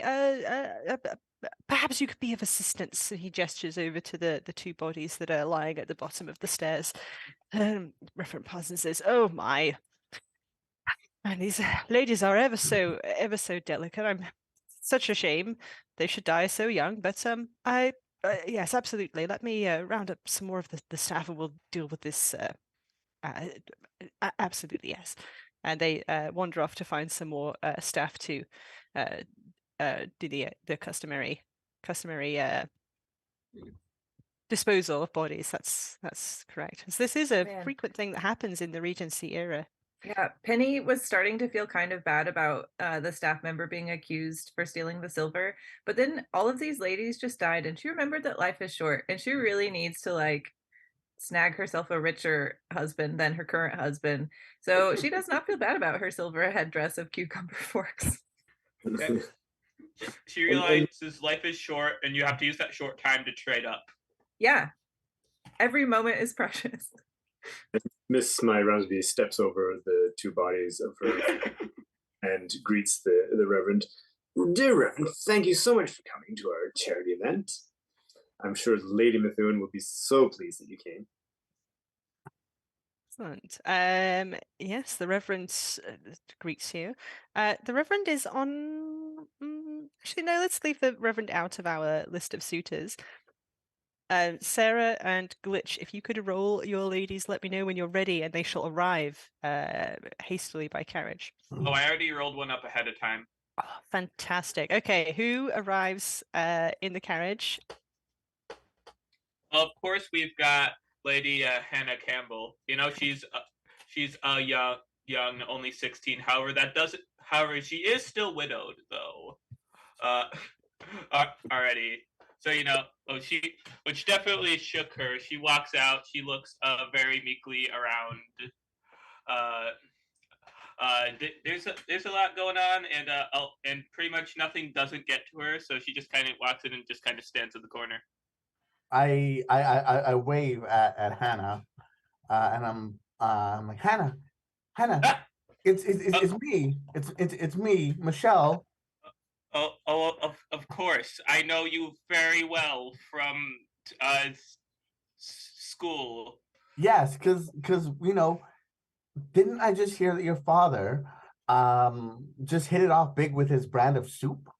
That is very true. My father is doing very well in the soup industry, and you know what he had his investor had the brilliant idea to put it in cans. I don't think it's gonna take off, but we're gonna try something.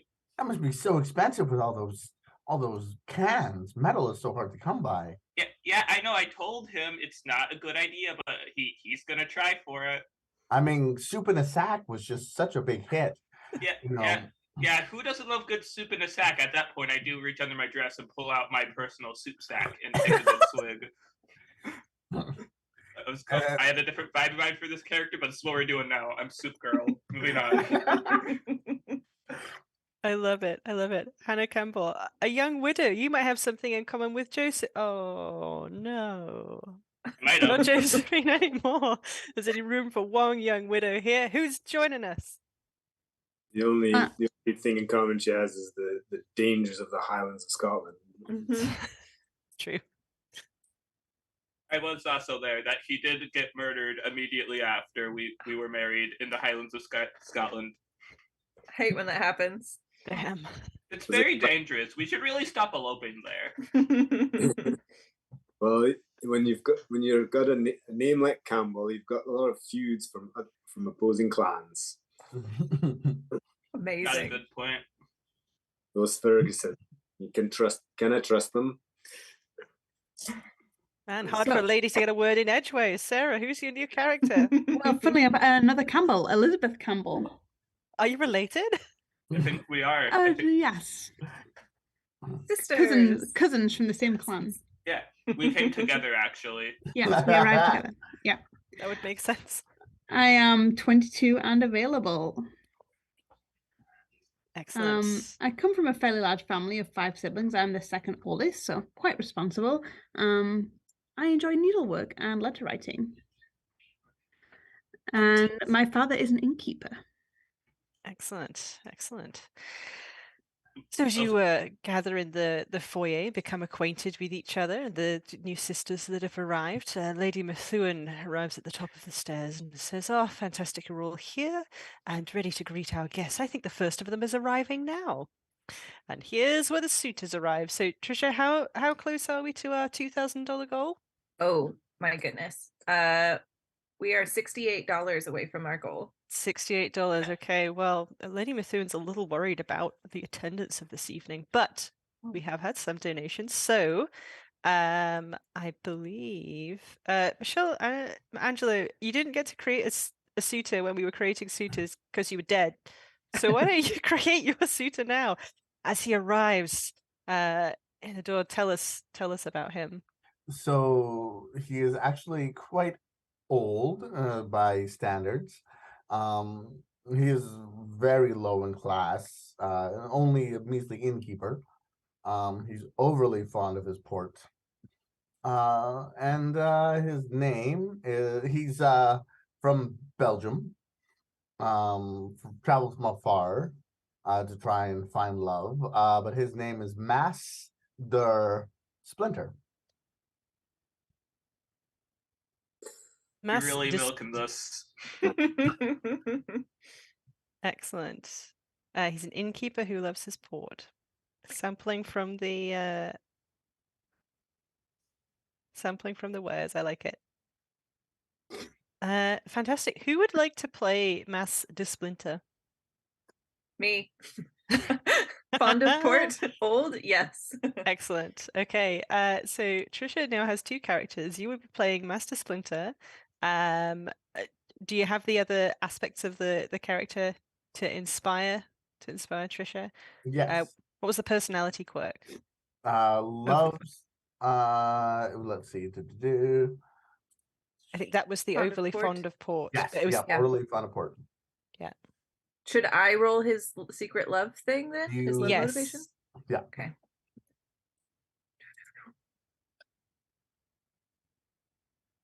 Okay. I'll be right back. I won't turn off my video, but I gotta find a hat or something. Love it. That is very important. Excellent. I think there's several on the wall there, so find the one that speaks to you, I suppose. Fantastic. So Master Splinter has arrived. He's adjusting his outfit as he enters. Which one of you ladies seems to be most taken with him? So I think as a very young lady, also of the lowest class, Michelle kind of see some commonality that, I'm not going to be looked down upon too much by masked. And we'll go up and we'll try and converse. I like Why, it. hello. Like, that is such a dashing hat, Yes, it's from Belgium. It's all the Yes, rage there. I believe, like, how you've traveled so far. On my legs. I like to walk everywhere. I'm walking across the continent and now to the island. Every time you walk, Yes. you save a horse, and I am all about everything you can do to save those magnificent beasts from any labor that could be avoided. I agree. I think horses are, better than most people. Exactly, right? Yes. You could feed a horse for a year on the single food that you would feed some rich, some of the people around here. Oh, but you're not saying that rich people shouldn't eat a lot of food, are you? I'm saying when we're rich, we can eat all the food. That's my girl. Would you like a glass of port? Oh, I've always thought of my Oh, first here, just drink. have one. I have Oh, it ready for you. I never say no to a gentleman. That's right. Ta. Brings his own port. I like it. Excellent. So we'll leave these two lovebirds to carry on. Oh, but another suitor has arrived. My goodness, whoever could this be? I suppose I better roll for it, hey? Do we decide? Oh, Benjamin Beaumont is here. Who is interested in Benjamin? Oh, I think it was Josephine, but maybe Elizabeth in her stead. How old was Benjamin? I was 19, a banker. He's a bit of a bore, but he lost something very dear to him in the war. He's 3 years younger than Elizabeth, but maybe she is attracted to his youthful looks and the air of money that surrounds him. Yeah. Possibly. Excellent. Who would like to play Benjamin? I can play Benjamin. Excellent. Hello there. Good evening, ladies. I'm pleased to be at your event today. Oh, hello. I'm Elizabeth. Nice to meet you. Miss, what was your family name again? Campbell. Miss Campbell, yes. Miss Campbell, yes, you and your cousin are here. It is the party is just not the same without the Campbells. Everyone says so. Of course. We do like a good party. Yes. But interest rates are up and things are going well with the economy. I'm sure that people in London will hear much about this party, and I'm sure the society pages will talk endlessly of everyone's involvement here. It's very good, very good. Oh, Mr. Beaumont. Lady Methuen saunters in at this moment. Oh, always thinking about work. This is why I was so motivated and such a good guest. But do leave business at the door. We're here to have fun, dear. Fun and raising money for charity. That's the only money I want to hear about this evening. Now do roll your secret love motivation and maybe we'll be able to please you this evening. I do hear you're very single and eligible, and we'd have some wonderfully eligible ladies for you here to meet, much like Miss Elizabeth Campbell here. Yes, well, she is very pleasing to look at. Her countenance is much agreeable. A very good constitution. She still has all 4 of her dice. Well, let's see about that then, shall we? Excellent. More guests start to arrive, and the bell is rung for dinner. And as you sit down, Michelle, you do get to sit with your date of Master Splinter, and Elizabeth and Benjamin sit together, and as the other guests are sitting down, Hannah, who's joining you today? Who is it that sits down opposite you? We're going to roll another suitor here. All right.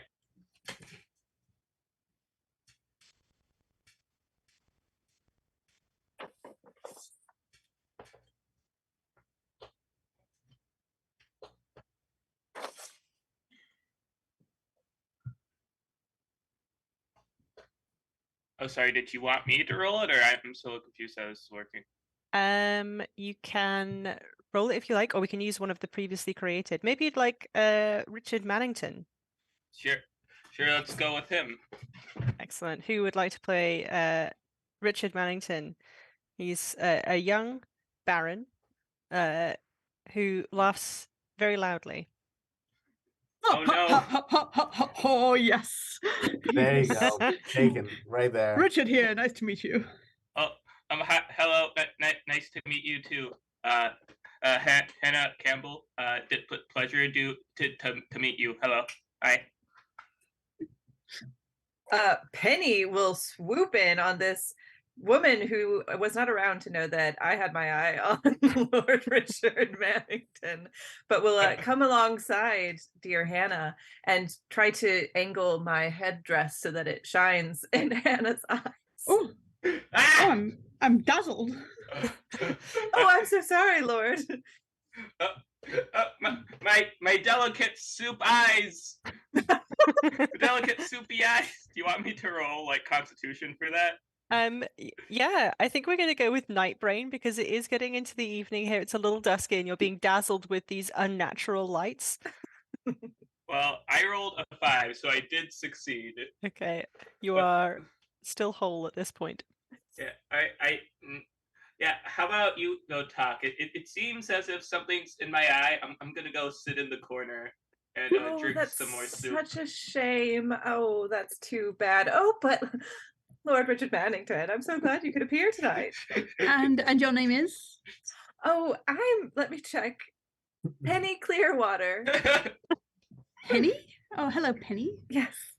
Oh, only my friends call me Penny, but we can be friends if you like. Sounds like you introduce yourself. Oh, very modern. Do you have somebody to sit with at dinner? Oh no, I'm all alone. Or would you like to take my arm? That would be lovely. Thank you. Oh, let's proceed to the table. Okay. So, can I do something? Yeah, sure. What would you like to do? So, as I see those two pairing off, and I see this is Lord Richard Mannington, right? Mm-hmm. You know, obviously a little more wealthy than the innkeeper. I'm gonna walk over and accidentally pour my port onto Penny's dress. Oh. Excellent. Okay. I mean, you definitely don't need to roll to pour. I mean, roll for Shame. shame. Sure. The unpleasantness. The unpleasantness. Oh no, that's 2 successes. You won't take me out that easily. The port spills on my dress and I fan my dress away from my skin. Thank goodness your gown is purple. Yes. Oh no, extra cleavage. Oh no, so awful. It smells vaguely of port. I think Master Splinter's much more interested. Please flirt with yourself, Trisha. Oh, look at that. All right, that's it. Excellent. Okay. All right. So we've got some sabotaging going on. Going on already. People do tend to find their seats, and there is one open seat. I've got one more bachelor, Edward Blitherington, the 26-year-old naval captain, enters and looks around for his seat. Who has an open seat next to them? Yeah, I do. I was sniped by shiny E4 cats. But the only open seat is next to Hannah, who was excited to talk to the Baron, but was thwarted, unfortunately. Who would like to play Edward Blitherington? I think I might be the only one who hasn't taken one yet. So yeah, I'll flirt with myself, I guess. Hooray! I can do it if you like. I can Sorry, be, what? I can be Edmund as well. That way you don't have to talk to yourself. Graham's going to take on two. Okay, yeah. Sure, go for it. And excuse me, yes, you're one of the Campbells, are you not? Yeah, that's me. Hi, and nice to meet you. Yes, a pleasure. You've been with the society for long? Just a week, really. I haven't really been around for long. I was just in Scotland the other week. I see. Very, very rough country up there. It's very so far from society. I'm sure you're pleased to be back in England. Yeah, it's really dangerous there. We should really stop eloping there. I beg your pardon. Are you insinuating something, Matt? Hey, have you tried this new kind of soup that my father invented? It's great. He took tomatoes and he strained them into a fine broth. It's really great, I think. I see. Well, I mean, we're always looking for new ways of transporting food aboard the Navy. So perhaps I should have some discussions with your father. You should. He has this new soup carrying technology in cans. I don't think it's gonna work, but you could maybe talk to him about it. Yes, sounds ridiculous. No, barrels are the way to go. Yeah, barrels or sacks. Sacks for portability, I think. Yes, well, I mean, what a lady thinks is inconsequential when it comes to the Navy. So sure, I'll decide how to carry it. All right. Drink soup. Shall we to table?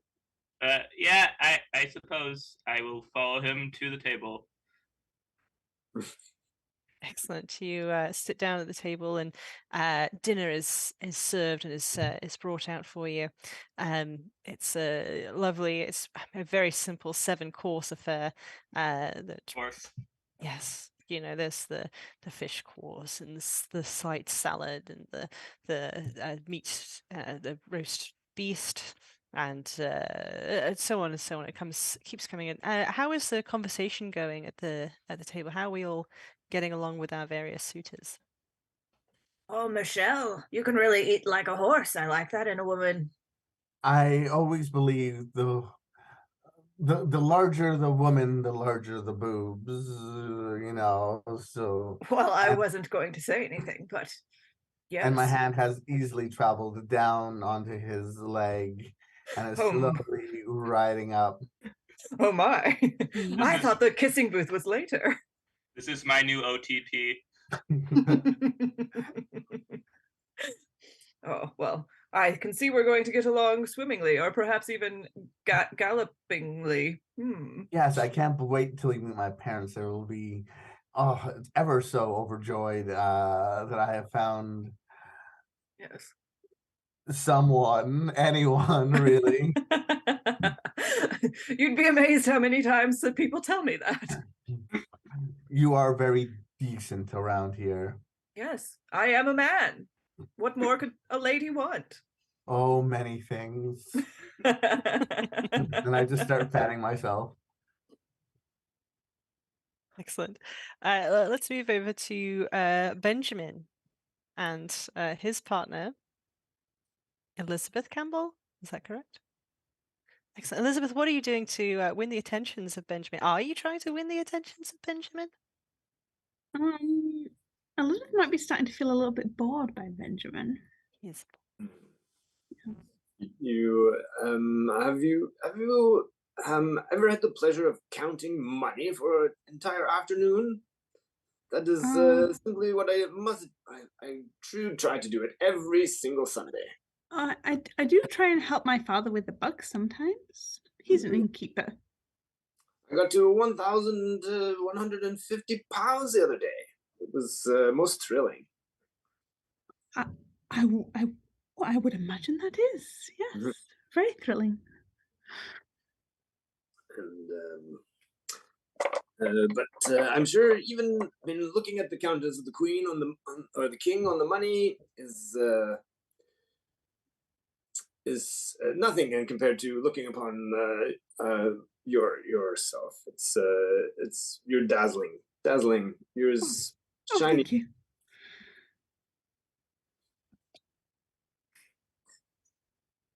Excellent. Well, let's zoom away from this conversation before it gets far too thrilling.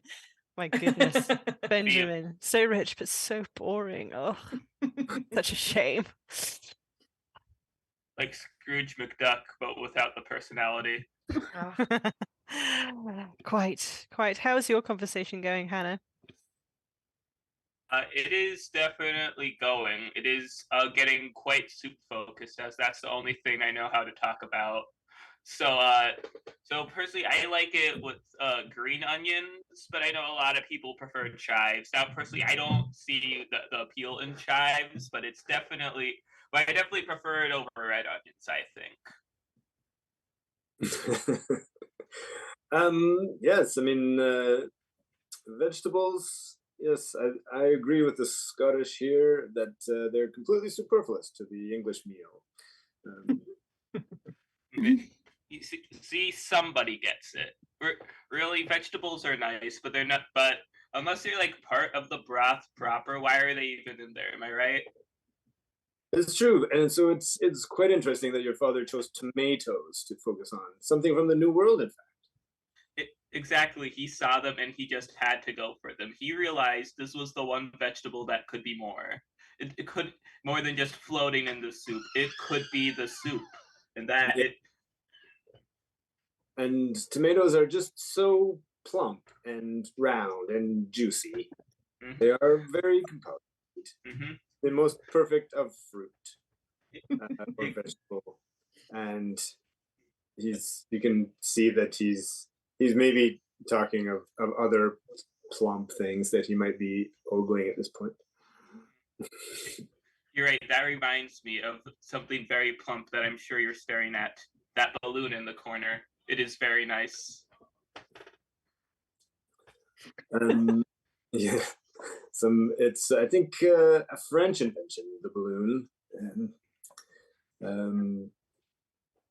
But yeah, the French, they're notable in many ways. We do battle with them quite often, but I appreciate and I admire their tenacity. They have much to offer, I think. Much to offer in what way, would you say? Well, they've got food, of course. They have so many kinds of, like I saw this new thing, it was like a bread, but it was all crust, which seems absolutely blasphemous. But, I tried it, and it was okay. Good. I also hear that they're quite famous in the ways of women's undergarments. Do you get your clothing from import from the continent? Well, occasionally when we have the spare money, of course. So we don't have a lot of that nowadays since we're pumping all of our excess funds into can production. Do tell. I mean, we have ships going over to the continent quite often, usually to do battle, but perhaps we could arrange to bring some cargo back.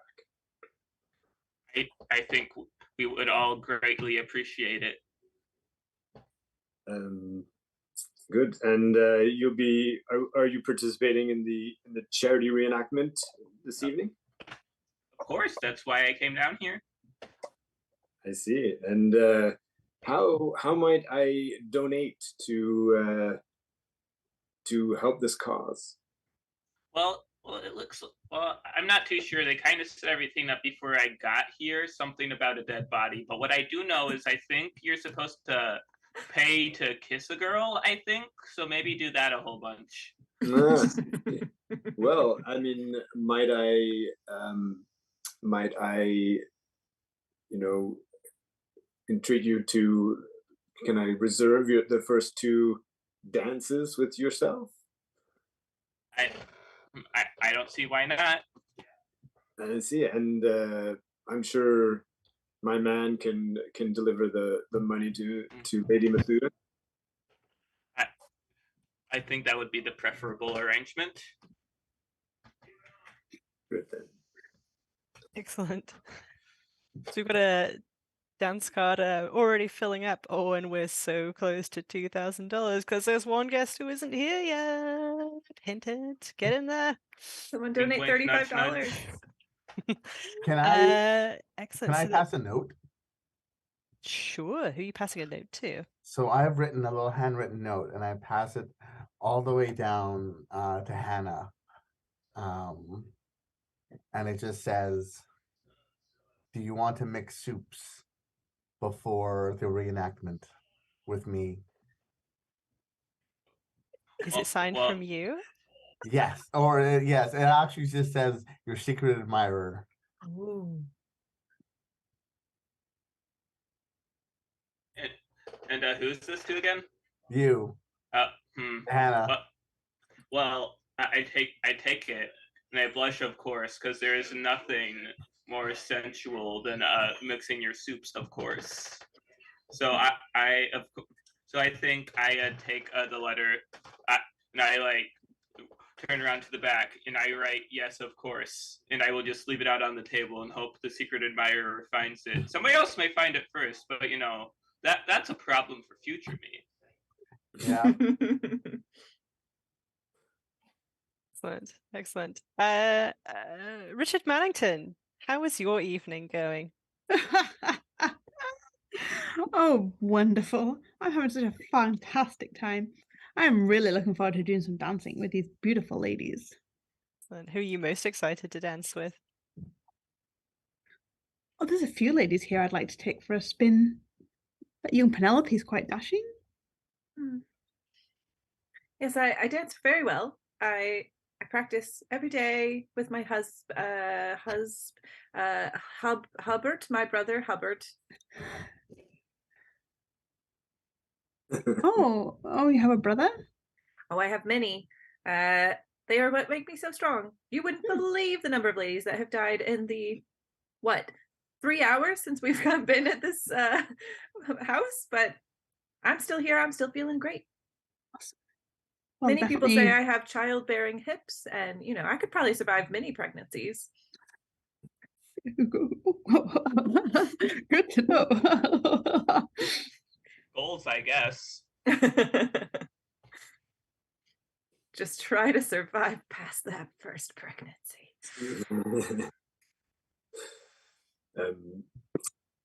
Miss Smai Runsby is well known for her quadrille on the dance floor. So she leans over and says, "Well, Baron, I'm sure we are raising money here for charity. So perhaps you would like to put some money on the table to put your name on our dance cards." Oh, absolutely. Excellent. Ladies getting in there, doing the charitable works. Lady Methuen nods knowingly as the butler comes and informs her of the very fastly filling up dance cards of her ladies. She's very proud of you all. And once she gets the nod from Jenkins, she indicates that it is in fact time to go to the dance floor. Dinner is cleared away by the staff, some more competent than others. There's a little clatter, it's a little jarring actually. And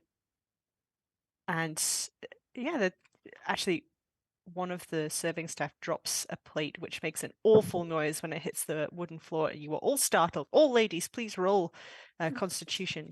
Lady Methuen's going to do this too. Oh, she fails. She hears the sound of her china smashing on the floor and reaches out. Jenkins is there to steady her, and she withers. How do all of you take this terrible affront to your senses? Well, I wither as well. I simply can't stand the sound of something shattering that can't hold soup. Not anymore, it can't. That's for sure. Exactly. Yeah. I grew up in an inn. I'm used to loud crashes and bangs all over the place, so I'm barely phased. Yes, coming from a family of 6 siblings, dropping Crockery is nothing to Miss My Rumsby.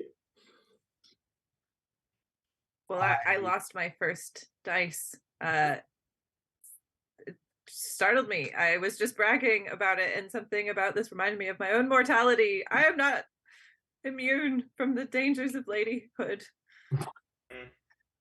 Something that you're reminded of every day. It just looks out the window and you see Grace's leg sticking out of the ground. They just don't even bury us properly anymore. There's no room. All the cemeteries are full. No, now there's just like pits. Lady pits. That's true. So you'll gather yourselves and approach the dance floor. In chat, I'm seeing the word "goal" being written. Is that Did we make preemptive? it? We did. I messaged you, Rachel. One of your 5 screens. I have so many pieces of technology around me that the messages to me get lost. There's a metaphor for life in there. Anyway. Yeah, we got our final 35. We raised $2,000. Excellent. Yay! Successful charity of Society of Charitable Ladies. That's fantastic. Thank you. All the hard work of raising funds is done, but I'm going to keep going. And now we can enjoy the evening. And as the music starts and the instruments strike up and the dance floor is there just waiting to be filled, one final guest walks in, the doors sweep open, and in sweeps the most dashing gentleman you've ever seen. The top hat, the tails, sweeps in with this air of grace and sweeps off his hat, throws it where it's caught by one of the staff. It's of no consequence because all eyes are on this person that's entered, swept back, sort of tight hair in a bun. Oh my goodness. This is Lady Jacqueline Jackson. Oh my goodness. So dashing, so handsome, so I mean Lady Methuen flushes a little bit and Jacqueline Jackson pops in and says, "Oh, fantastic! I didn't miss anything." And she gives a winning smile to all of the ladies and all of the gentlemen here, and holds out her hand. So immediately, Michelle is holding on to Mast and just drops immediately. Mast falls to the ground, and I just scooch over and put out my hand and my handkerchief, and I drop it just in front of Jacqueline. Oh my goodness, you appear to have dropped something. She leans down, not breaking eye contact, picks it up without even looking, and then places it back in your hand. Would you care to dance? Oh, I would love to. Once certain parts have dried off a bit, let's leave a trail on this dance floor. Absolutely, my dear. Let's go. Oh, as Gentleman Jack whisks her off, Master Splinter shakes his head and says, "She did say she needed more than a man."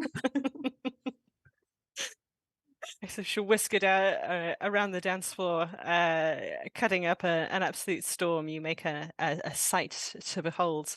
Jacqueline will ask you, "So, my goodness, what's brought you to this charity event? Lady Methuen rope you into her charitable causes?"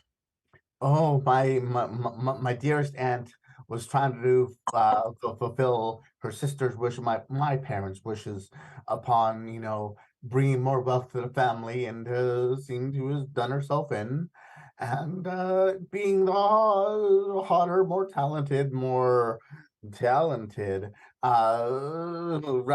I have come to share my love with those who need it. Oh, that's such fantastic. You have such a good heart. I can see.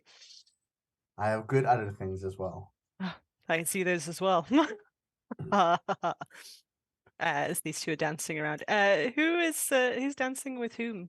Who is paired up on the dance floor?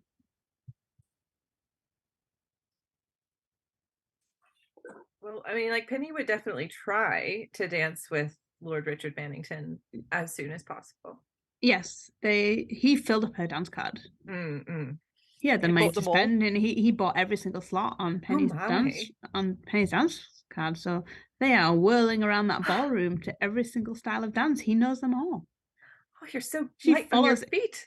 Oh, I know. I've had many dance lessons when I was younger. I do enjoy some ballroom dancing. It's my favorite hobby that I just learned just now. She's mostly being carried around. Yeah, you're so graceful.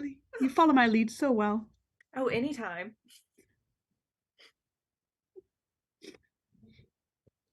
Excellent. The current song, yeah, comes to an end, and we come back to Gentleman Jack, who spins their partner round and round. It's dizzy. It's like fantastic at first, and then it gets like a little bit too much. And I'd like Michelle Angelo to please roll for Constitution to see if this is all just slightly too fabulous.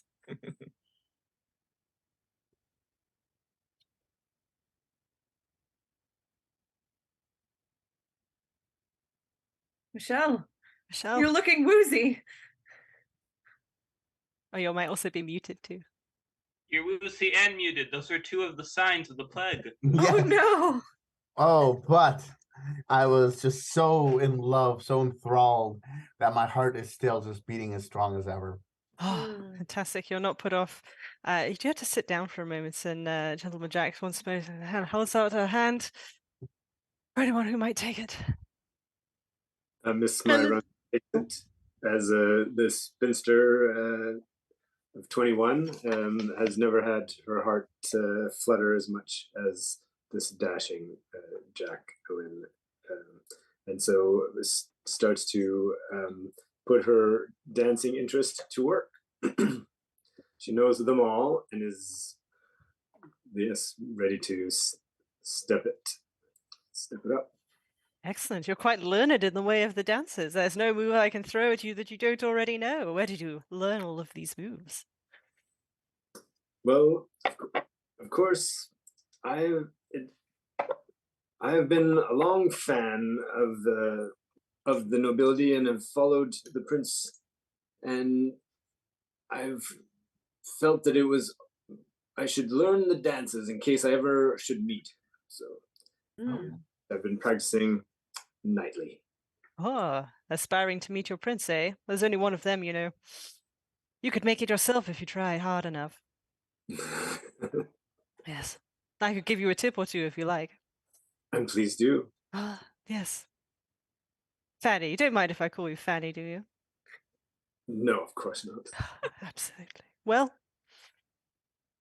be And if sure I'm to look me up next time you're in London, Fanny, because I do enjoy the way you move. It's quite delightful. and you are the most graceful dancer I have ever had the pleasure. Excellent. Fantastic. Who else is dancing out here?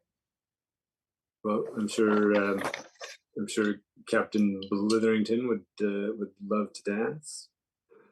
Who Hannah, is she dancing? I am indeed down. My dance card was punched. My soup is away in its sack. I am ready. All right. Would you care to dance, Miss Campbell? The particularly jaunty tune on the pianoforte right now? Oh, yes, for sure. Oh, you've got two Miss Campbells. Dance with them both. Oh, I thought you Yeah. meant me. I thought I was getting a turn with somebody else. I hold out my hand to my cousin. It is okay, as is customary, a 2-on-1 dance. Well, I'm sure my Thank friend you. Benjamin here would be much would be happy to take your hand there. Oh, However, I guess. up to the challenge, I am a captain of the Navy, and so two ladies would be child's play for me. Oh, if you think you can keep up, it is time for our best moves. Our synchronized moves that we have, of course, practiced for ages. Oh. Right. And so yes, the captain puts on his most mysterious and dangerous air as he stomps his way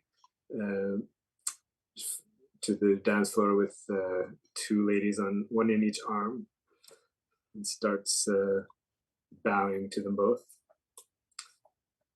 Jacqueline will give him a little nod at this. My goodness, So, ladies, you have outdone yourselves in your comportment. Very fine frocks indeed. Not a tartan to be seen amongst you. Of course. Have you raised much money for your charity? It seems so. It looks like we even got to our goal, which is nice. Excellent. And I have yet to reach my goal, but I do seem to be neck and neck with Jacqueline, I see. Master Splinter looks at Michelle having gone off with Jacqueline, and then looks at Edmund Bletherington dancing with two women, and just goes over to the port bowl to spend his evening.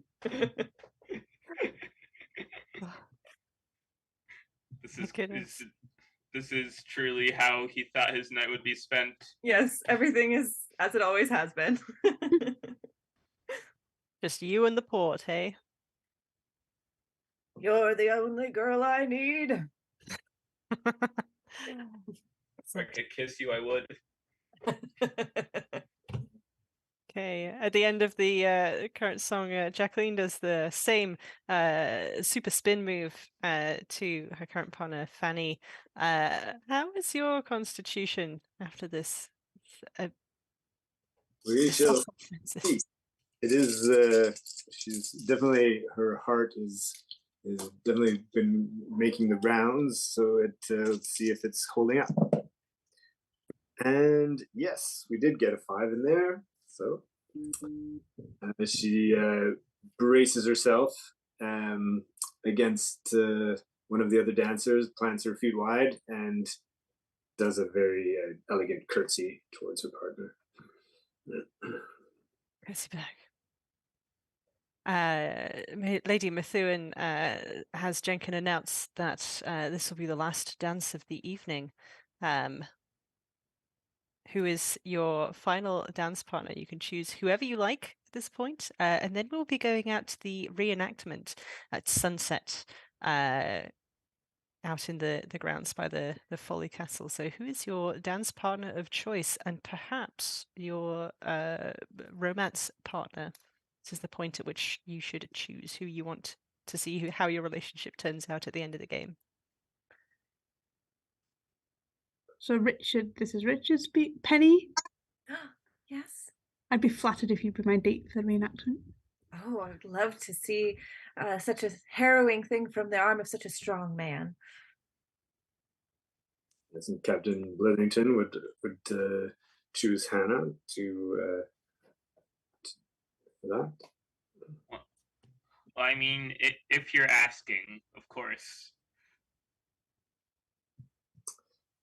Definitely asking. Yes, of course. I speak in truths only. Elizabeth, it looks like you've been left behind by Bletherington, but I can let you know that I am a man. I'm a man, and I'll escort you. You are a man. You are a handsome man, and it would be my pleasure to be escorted by a gentleman like yourself. Well, let's go. And Benjamin is certainly looking very rich in his comportment, but he is currently yes. See, he's definitely he's noticing Michelle's figure by across the dance floor. And Michelle noticed that Jacqueline. Oh, yes. Had gone and danced with someone else who, in Michelle's eyes, was a giant betrayal of trust. Ooh. And was just staring daggers, and went then to go shift to the ever reliable Master Splinter, and then see that he has also lifted. And as they move out of my eyesight, I see what did you do? Benjamin. Yeah, Benjamin. Benjamin. Yeah. What was Benjamin's last name again? Benjamin Beaumont. Beaumont, right? Benjamin Beaumont.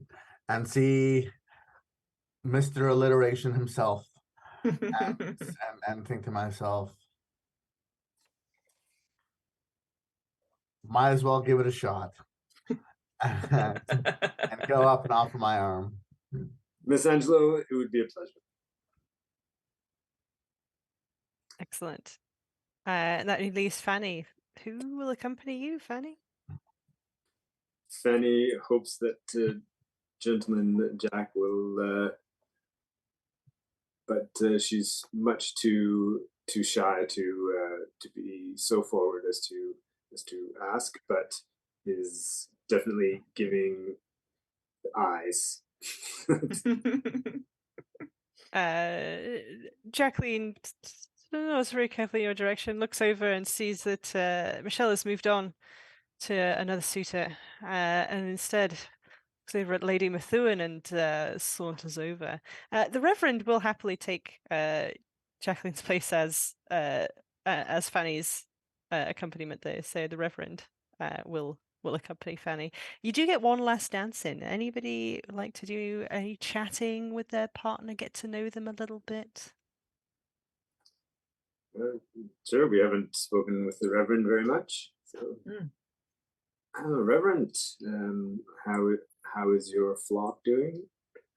The flock is very good. They attend every Sunday, probably mostly out of fear, but hopefully the hopeful messages come through as well. To try to mix it up a little bit in the old sermon. Indeed, and have you thought any of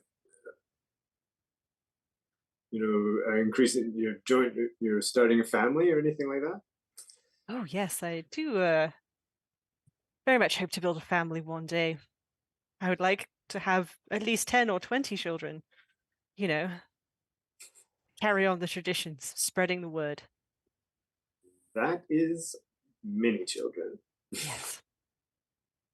It sort of looks at your hips a little bit when you thinks you're not noticing. Yes, are you excited for the reenactment later? I hear it's going to be ever so daring. Yes, I'm looking forward to it. It is the mark of an involved individual to be able to discuss history, and I'm looking very forward to seeing this particular battle. Oh yes, I mean history is very, very enthralling, although I don't know why they focus on the battles so much. I enjoy the accounting and the merchant part of history. I enjoy finding old records of long lists of different things that people have traded to and from places and working out how it all fits together in a big wheel of trade. To most people find that incredibly boring. In fact, sometimes people say that I am a bore, but I think that they're wrong because there's nothing more fascinating than tax records. But Reverend Mr. Beaumont, in fact, was just telling me about the tax. I think maybe that I should introduce the two of you. Seems like we would get on famously. I believe so, and he does have a strong jaw, though perhaps he could have a more well-turned calf. But a few brisk walks around the parish would certainly strengthen his knees. Well, I'm sure I won't notice his calves or his jaw. I don't know what you're insinuating.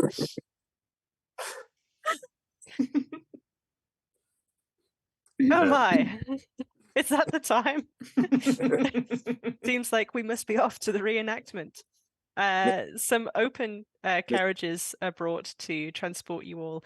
You pair off with your respective partner and are drawn forth to the Folly Castle. The sun is just at that sort of spot in the horizon where everything's got this like long shadows and it's all very ominous. And as you come up on the castle, it's in that sort of half light, half shadow, and it does look rather imposing.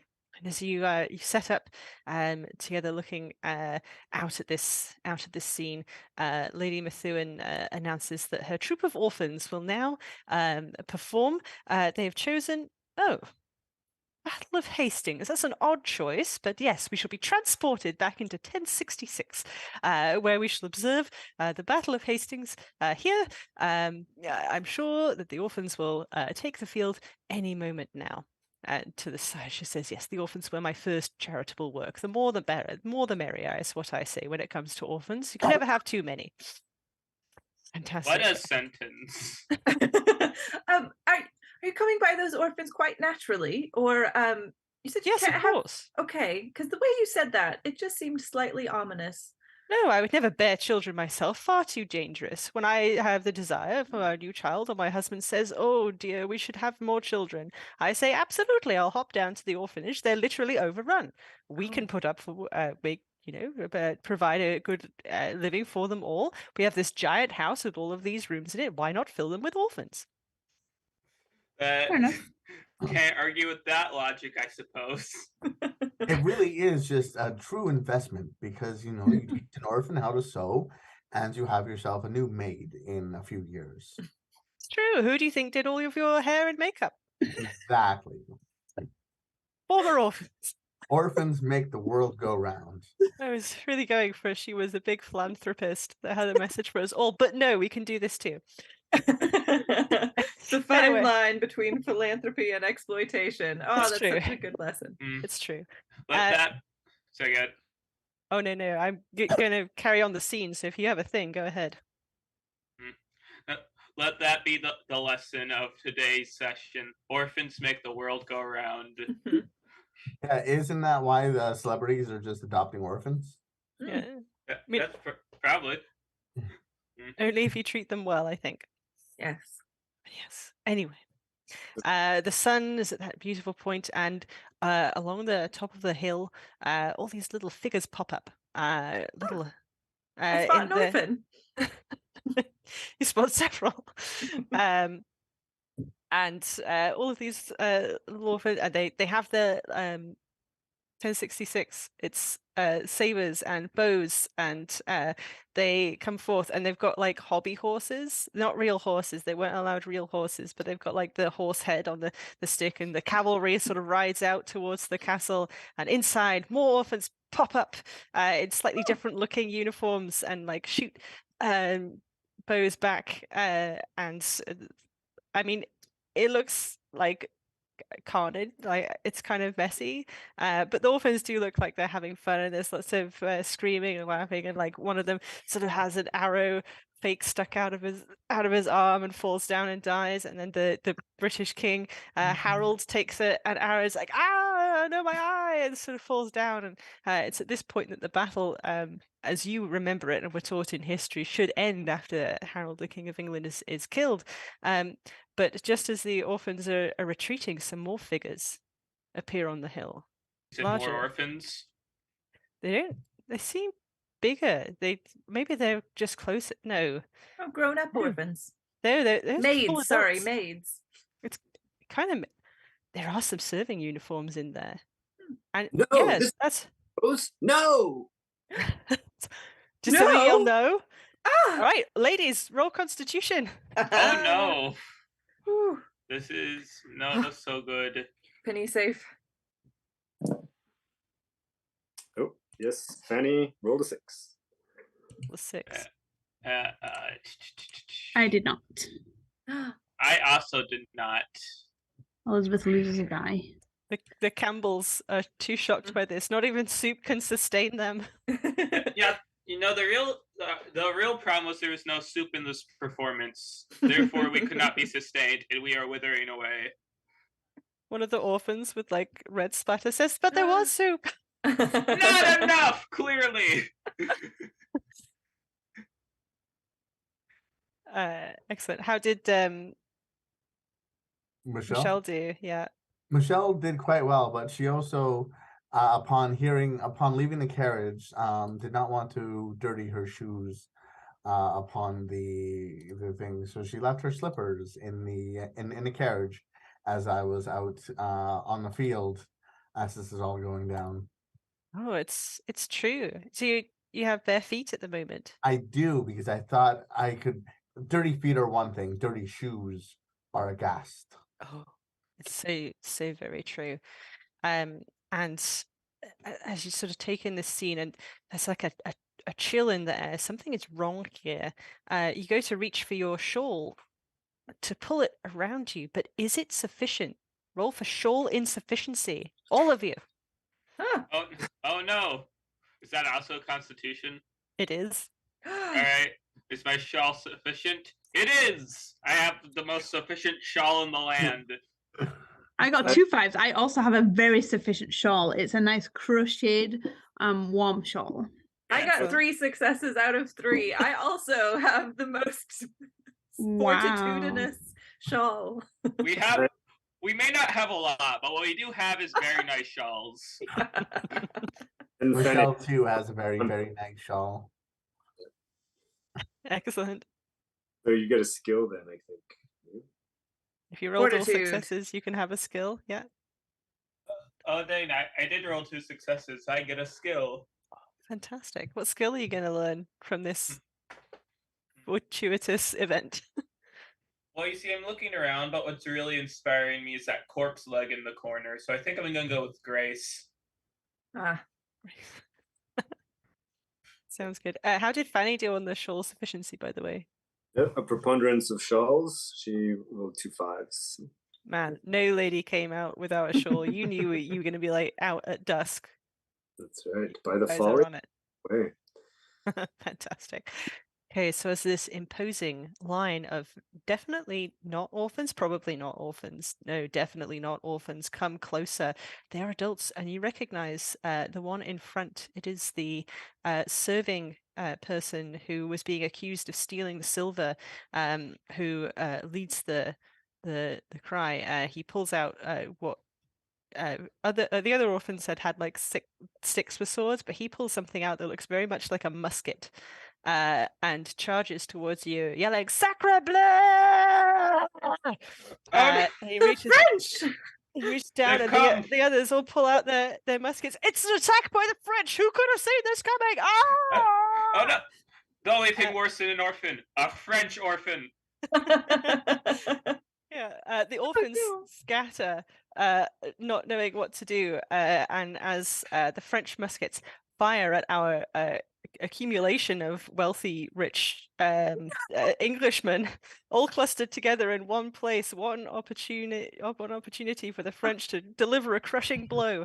I'm going to have all of the ladies roll Constitution for shock, to see how you cope with this sudden revelation.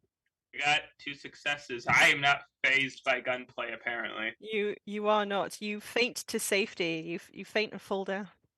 I got 2 as well. Two as well. 2 successes, yeah. That means I get to take another skill, right? It would be, yeah. Yeah, I'll take fortitude then. Excellent. I did not succeed. Oh, sorry. Go ahead, Fanny. Fanny is not so thrilled by the attack of the French and has to lean on the Reverend for strength. Okay. And how did Michelle do? When I saw them approach, I instinctively grabbed one of the orphans and put them in front of me, and have successfully shielded myself from the gas and the horrors of what's going on. Excellent. Okay. So yeah, Michelle, you're safe. You've shielded yourself with orphans. Actually, I'm going to play this slightly differently. If you failed your role, you faint to the floor and are indistinguishable from being dead. If you succeeded, you remain standing and are perceived as a threat by the French. All of the menfolk, I would like you to roll one.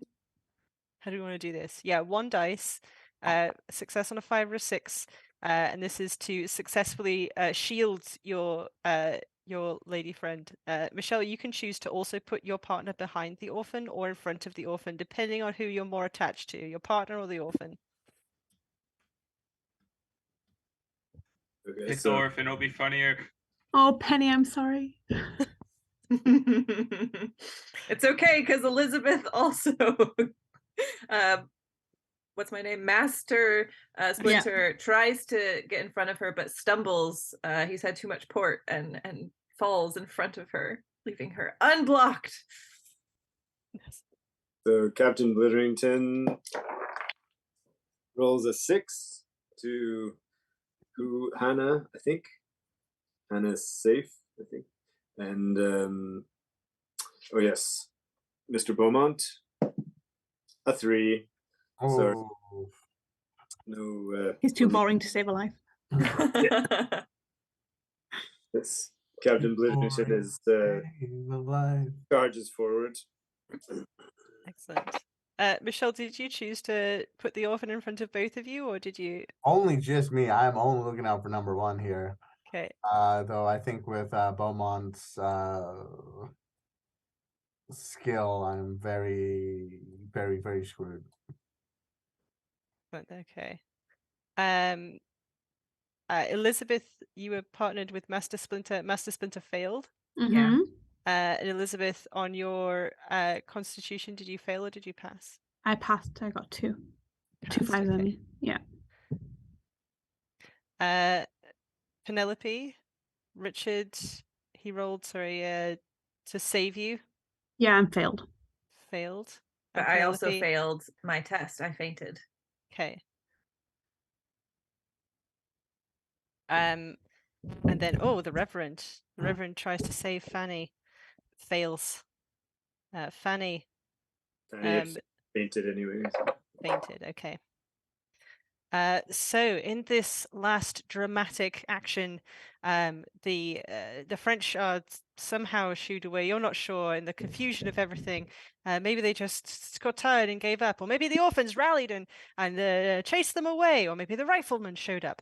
Any of these things could have happened, but in your confusion and all the turmoil, only a few things come clear. Fanny has survived. But her partner, the Reverend, unfortunately took a musket ball and suffered an untimely death. Penelope also survived thanks to fainting and being indistinguishable from the many dead around her. Her partner Richard among them. Sticks. Both Elizabeth I'm Campbell so disappointed. and Master Splinter died in each other's arms, maybe, or maybe they just kind of fell awkwardly that way. It's really kind of hard to tell. Michelle survived. I mean, hiding under the dead, I think. And the only happy ending here is Hannah Campbell and Edmund Blitherington, who both managed to survive the onslaught of the French. And if you would now like to reveal your love motivations, we can see how their future unfolds. Hannah, what was your love motivation that you rolled at the beginning? My love motivation was security, and I definitely think I am secure now. With a Navy officer? I mean, you did literally save me from death. That was pretty good. Yeah. What was Edmund's love motivation? I don't know who rolled it, but I can roll it now. Yeah. 4. Isn't that security? Yeah. We have a match. So we can play it out. And I think in the light of this terrible tragedy, the massacre of the Methuen household, the one shining light that came out of it was the marriage of Hannah Campbell and Edmund Blitherington. Just both looking for security after this terrible, terrible tragedy that befell them that day. At least they found each other.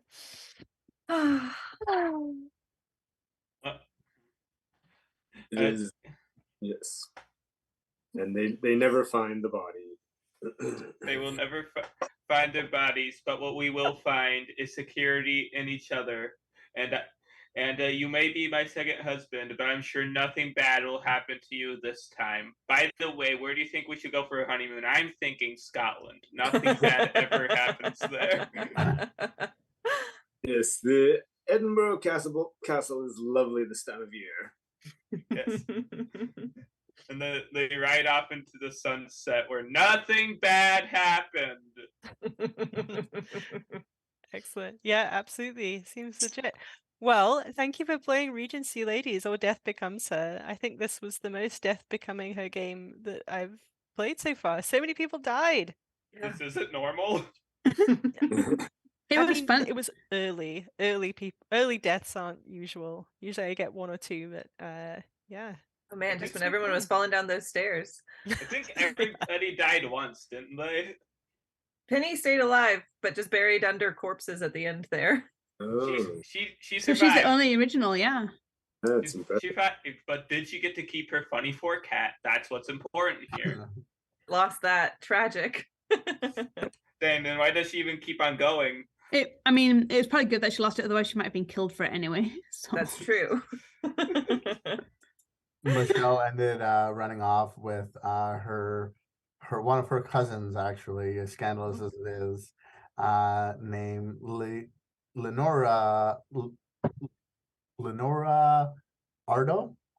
We're really pushing for it now. Hey, they all don't make female names. It's really hard. and then we went off to Scotland to elope. Yeah, Beautiful. Fantastic. Excellent. Well, We meet thank back you so up. much, guys. Thank Yeah. you, Rachel. yeah, thank you. Thanks for playing. This was fun. It was so much fun. And I'm so glad that you reached your target. That's awesome. Yeah. It's Yeah, really it's good. super cool that you reached your goal. Yeah. Glad we Thank you could all for participate. helping. Yeah, I'm glad we could join in. That was really fun. Yeah. Nice to get Awesome. back into some role-playing games. Really enjoy it. Yes. Yeah, for sure. Excellent. All right. Well, I'll do some juggling of things, which Trisha, I'll ask you to come back and assist me. Thanks again to the players. Super awesome to play with you all. Thanks for being excellent ladies and gentlemen and flirting and doing all of those things. You were fabulous. So